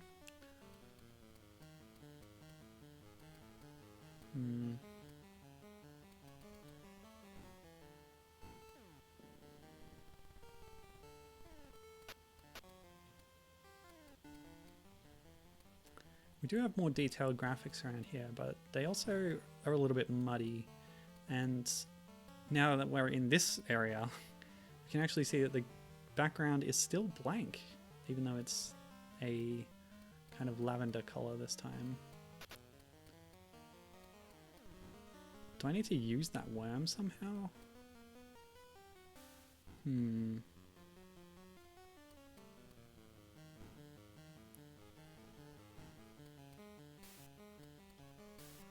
That punching sprite, it looks a bit odd.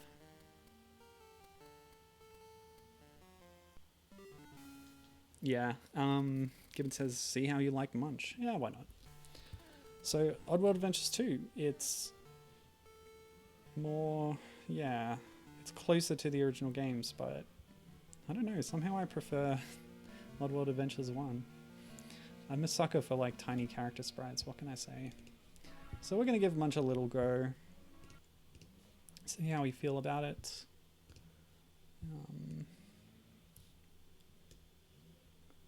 So here's the Game Boy Advance accompanying game.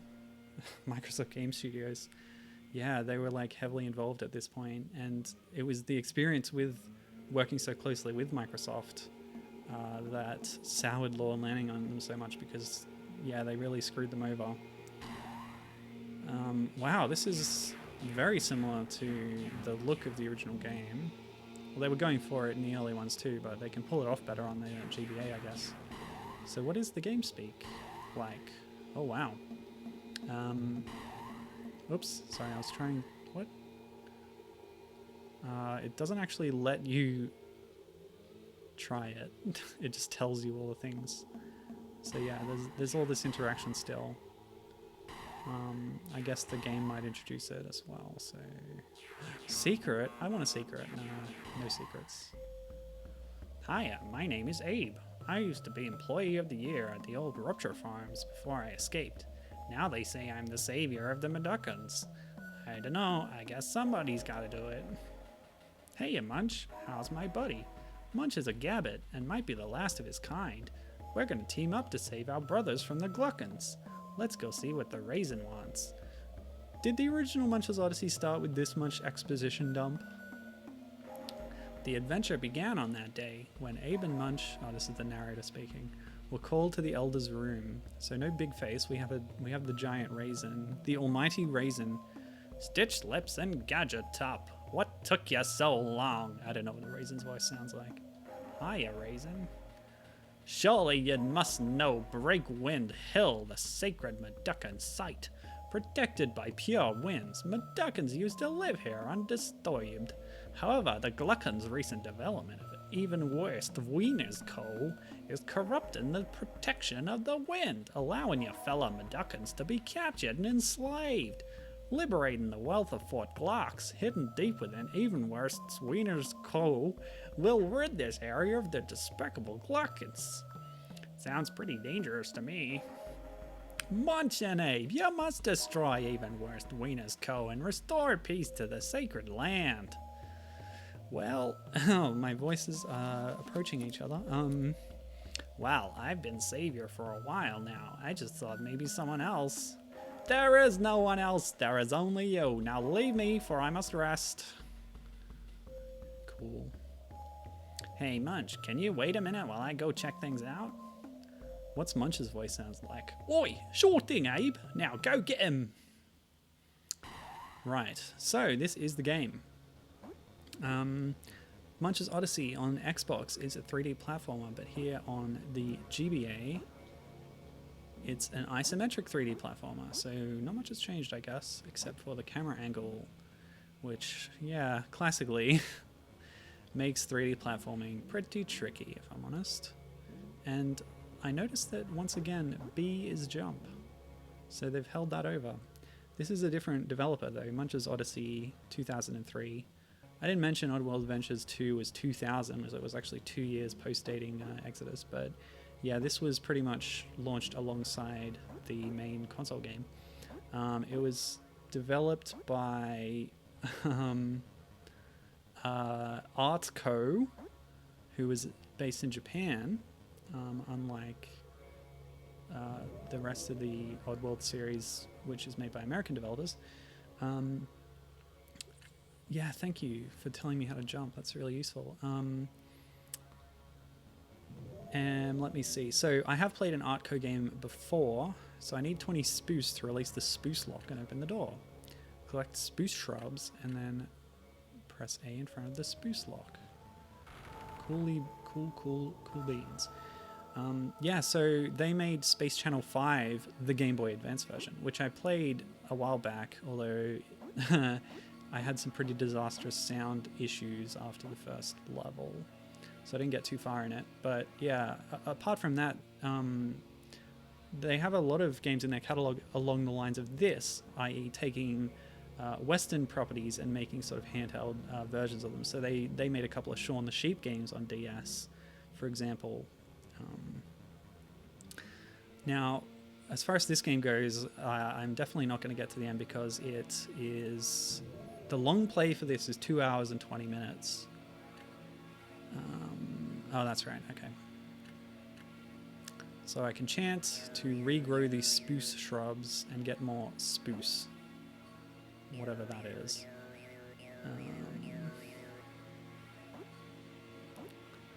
What else? Oh gosh, the leaf blower's outside again. Where do I take the spruce, please? Yeah, notice how this screen, unlike the previous screen, it has a sort of pre-rendered background and then it's using sprite scaling to make me move along it, which is interesting, especially for the GBA, but I don't know if it works that well. It's kind of janky. It's nice that they had a go though, you know? Hello? Let me just see how chat's going. Life Force says, oh gosh, yeah, they're right outside. Life Force says, I feel like this is very rushed, referring to the opening cutscene. I'm Abe, this is my friend Munch, we're gonna go on adventures now. Gibbon says that there was a bunch of exposition at the beginning of Munch, although it was all in a, this was in a cool cinematic. Yeah.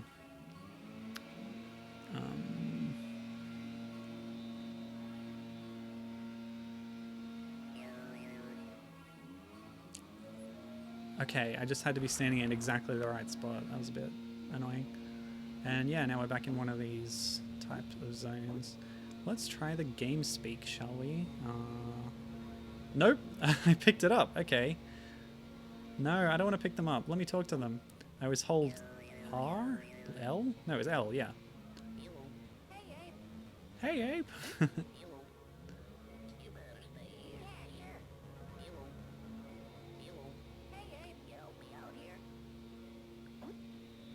So yeah, there's more complexity to the commands you can give, but I don't remember what they are now.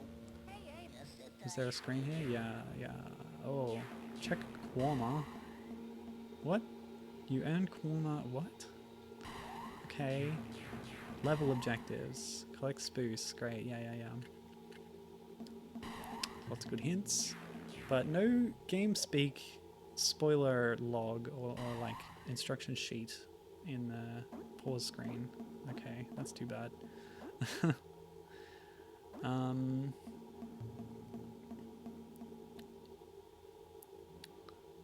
Gosh, yeah, there's a lot of tutorializing here. Chant circles, bring Medukins, yeah. and R for a moment. Okay, cool. So where's that other one? Up there. Can I talk to them from there? What was it? This one, and then... Hello? Yeah. Okay. Will you come down? You don't need to tell them to follow, but... I don't know how to get that guy down here. And I don't remember the commands.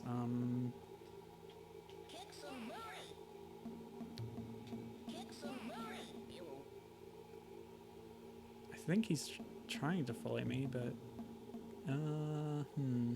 oh, a well, okay. That was silly. Okay, I'm gonna pick you up, buddy. How do I do that again? Yeah, like that. Okay.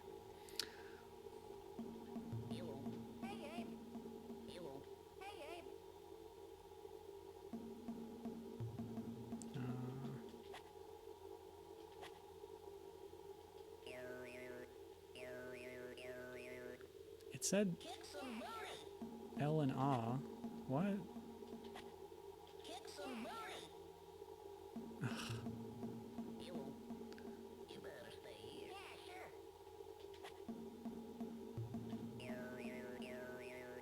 This is fiddly. Very fiddly. What's the time? This has been interesting. Why don't we do another little bit in the first Oddworld Adventures? Because if there's only Paramonia in that game, I feel like I'm approaching the end. So rather than kind of struggling through there and not saying much, I did really prefer this first game.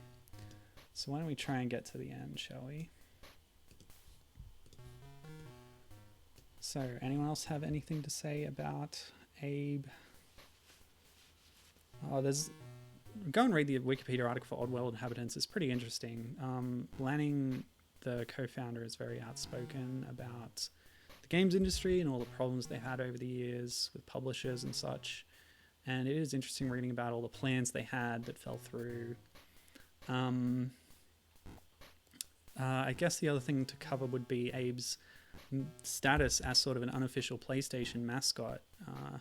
Of course, the game came out on PC as well, but it was a console exclusive to PlayStation, and a lot of people played it that way, and as such, they sort of view Abe himself as an emblem of the system, even though, you know, Sony really had nothing to do with the game itself.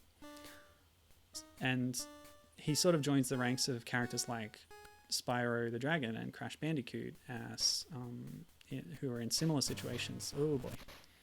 Okay. So it's either chanting or throwing something, and I don't have access to either of those right now, so I might have to backtrack to see if I can get them.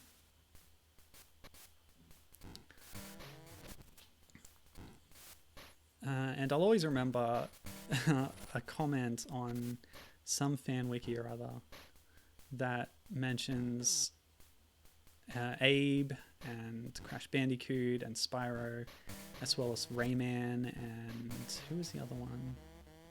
There were 5 in total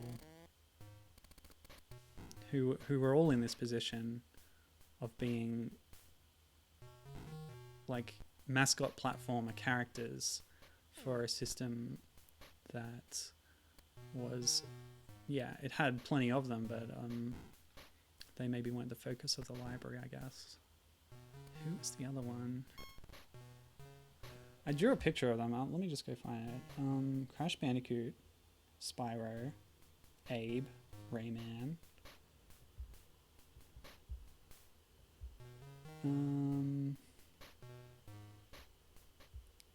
It's the only time I've drawn Spyro the Dragon. Croc!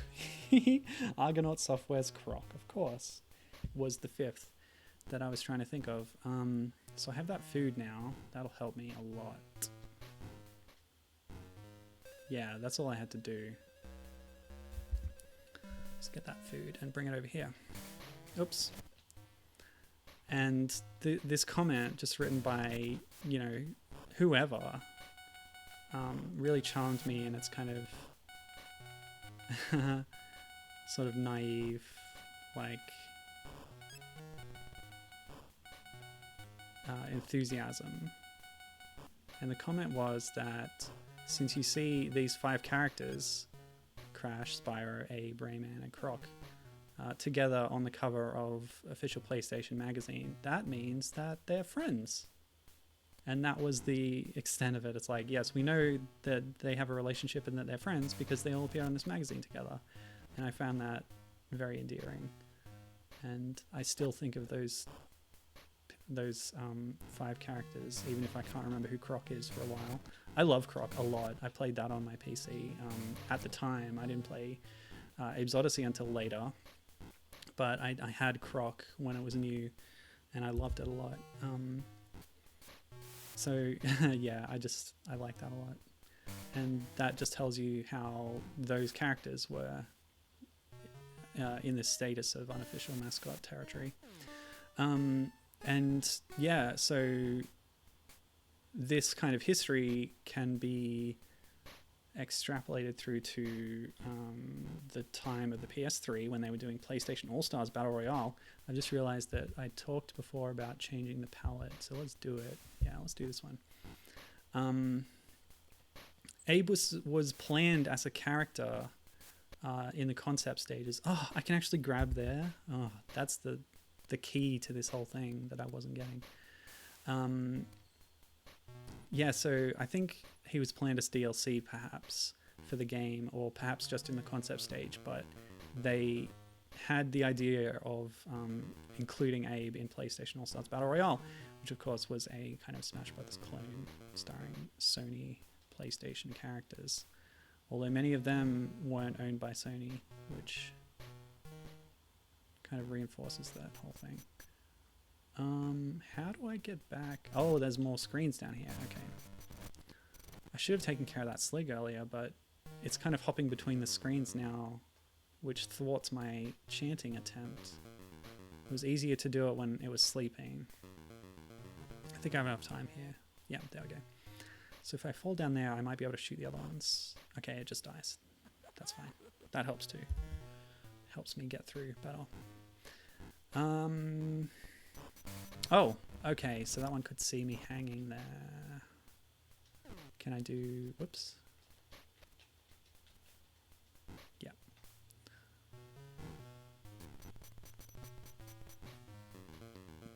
Nailed it. Oh, well, that gets rid of them.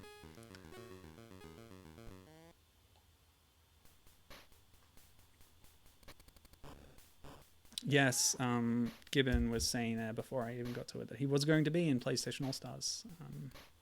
Didn't happen, unfortunately. It would have been a stronger game if they managed to get all the concepts out that they were planning for it. Oops. I don't know why I can't go in this right now. Oh, come on.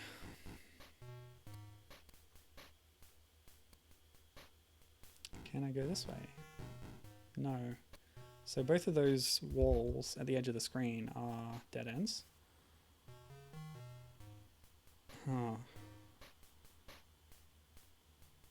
Seriously, like, I cannot interact with this well.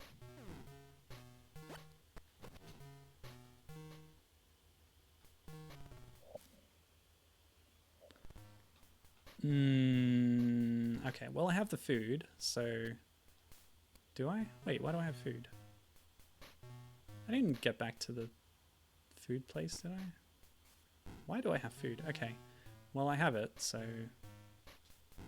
Let's go back and blow up another bomb. Why do I have food? Ah! Paramite's kind of blending into the background there. Oh, don't tell me I have to hit these again. Since the Paramite's blending in, let's see if we can make it pop a bit more. There we go. That's decent.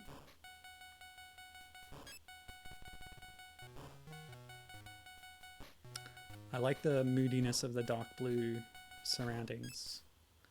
That fits the tone of the game pretty well. Okay. Boom. Nope. Okay. Is that enough? Can we now make it? Save. Nope.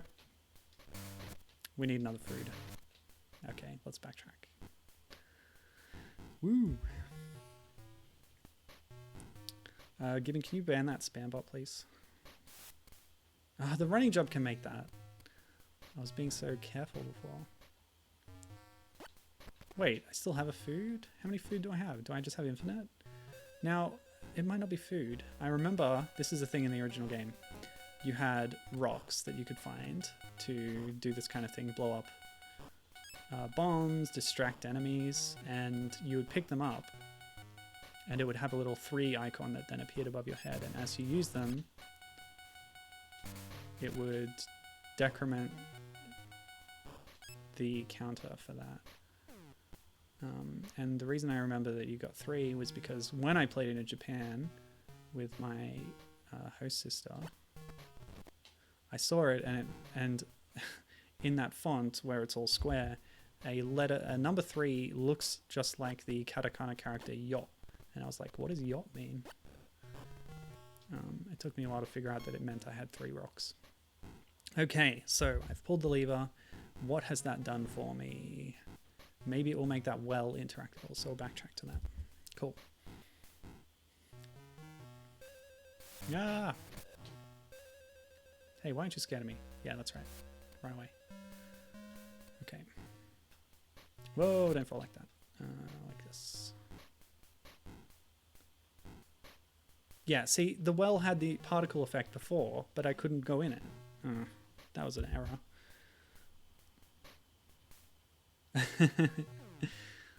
Apparently they changed the mod interface since the last time Gibbon banned somebody. Well, thank you for that. Yes. These pseudo-random movements. That's an important factor. Okay.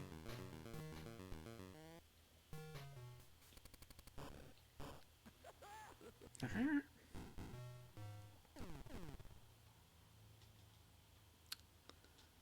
Okay, what else? I think I've covered all of my notes. I did want to praise Gamespeak for integrating a communication system into the game that's not just based on like contextual menus. In this game, it is a little bit contextual menu based, but yeah, we did see Gamespeak being used in its original form in the second Game Boy Color game here, and also in Munch's Oddysee. Oh, what's the deal? That's tricky. The Paramite's real aggressive for some reason. Okay, I can get here and then chant. And that can at least drop. Yep, okay, so you're dead. This just makes it a little bit safer for me if I get rid of these sligs now. And now the Paramite's not actively attacking me. Oh. Oh, no! Alright, what else can I do on this screen? Can I hop up over there? Maybe. Maybe I can make that. Oh! What?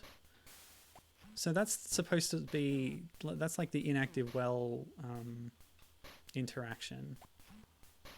But even that wasn't happening before with other wells. Oh well. Maybe I'm wrong. I have nothing to throw. Let's try a different palette. Yeah, that's pretty good. Don't like the grey though. Oh, oh, the eye bleed. I'll take it. Ha! Cool. Ah! Don't party just yet. Okay, what is this going to tell me? So that's telling me a tune that will activate some bells later, I guess. Huh? Oh, well, okay.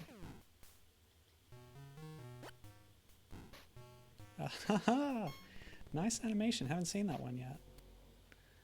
Falling down into a well and being saved by the wind. Okay, so presumably this food is going to help me. There should be 2. Yeah, there are. So if I just drop this here. Cool. Distracts them. And yeah, I have multiple food now. Pretty sure I only ever had one earlier in the game, but whatever. Should be able to get past this without needing the food. Okay, cool. So, where are we? Are we at the end of the game yet? I guess not. What's the time? I should probably finish soon. But this has been a nice ride. Yeah, this game was a lot more limited in scope than I initially thought. I was like, oh, they cut some bits of it, but really they cut most of the game. But that's fine. Understandable for the platform. But yeah, I really like the look, even though there's no backgrounds. But having so much visible on screen is a real boon to playability. That's what I always say about handheld games on a small screen. No, I should sneak here. Sneak, and then drop. Yeah, there you go. Saved by the well. More levers. Yeah, there's probably more to this game. So I think I might wrap it there. I've been going for 2 hours, so that's probably enough. Thanks for joining me. This has been a nice little nostalgic trip, but, you know, in a different form. Because I'm very familiar with the original Exoddus, but this version is very cute and nice. I like it. And yeah, I hope that you enjoyed it too, and check out more of these games if you're interested. Of course, the originals are available on several modern platforms. I think since Given nominated this for Game Club, we found it might be a little tricky to play the PC versions on modern systems, but I think it's easy enough to emulate a PlayStation to play that port, or I guess that was sort of the original. I don't know what's considered the real game and which is the port, but they came out at the same time.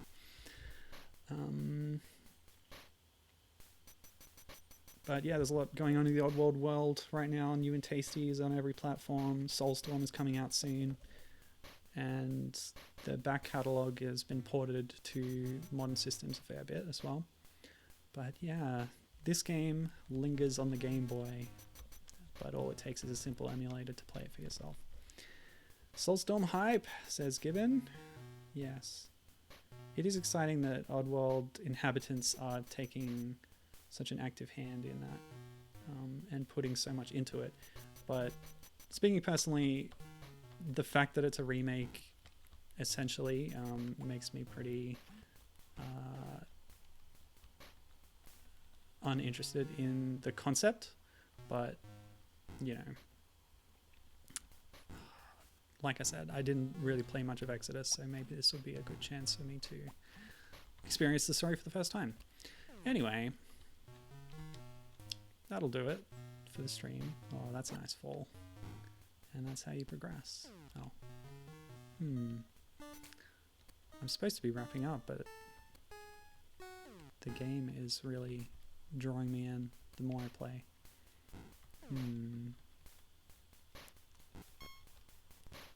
Anyway, yeah, I'm going to stop. Gibbon says, you're way too harsh on remakes. It's a fair cop. But, you know, I am into emulation a lot, so having games be on older systems isn't as much of a barrier, I feel.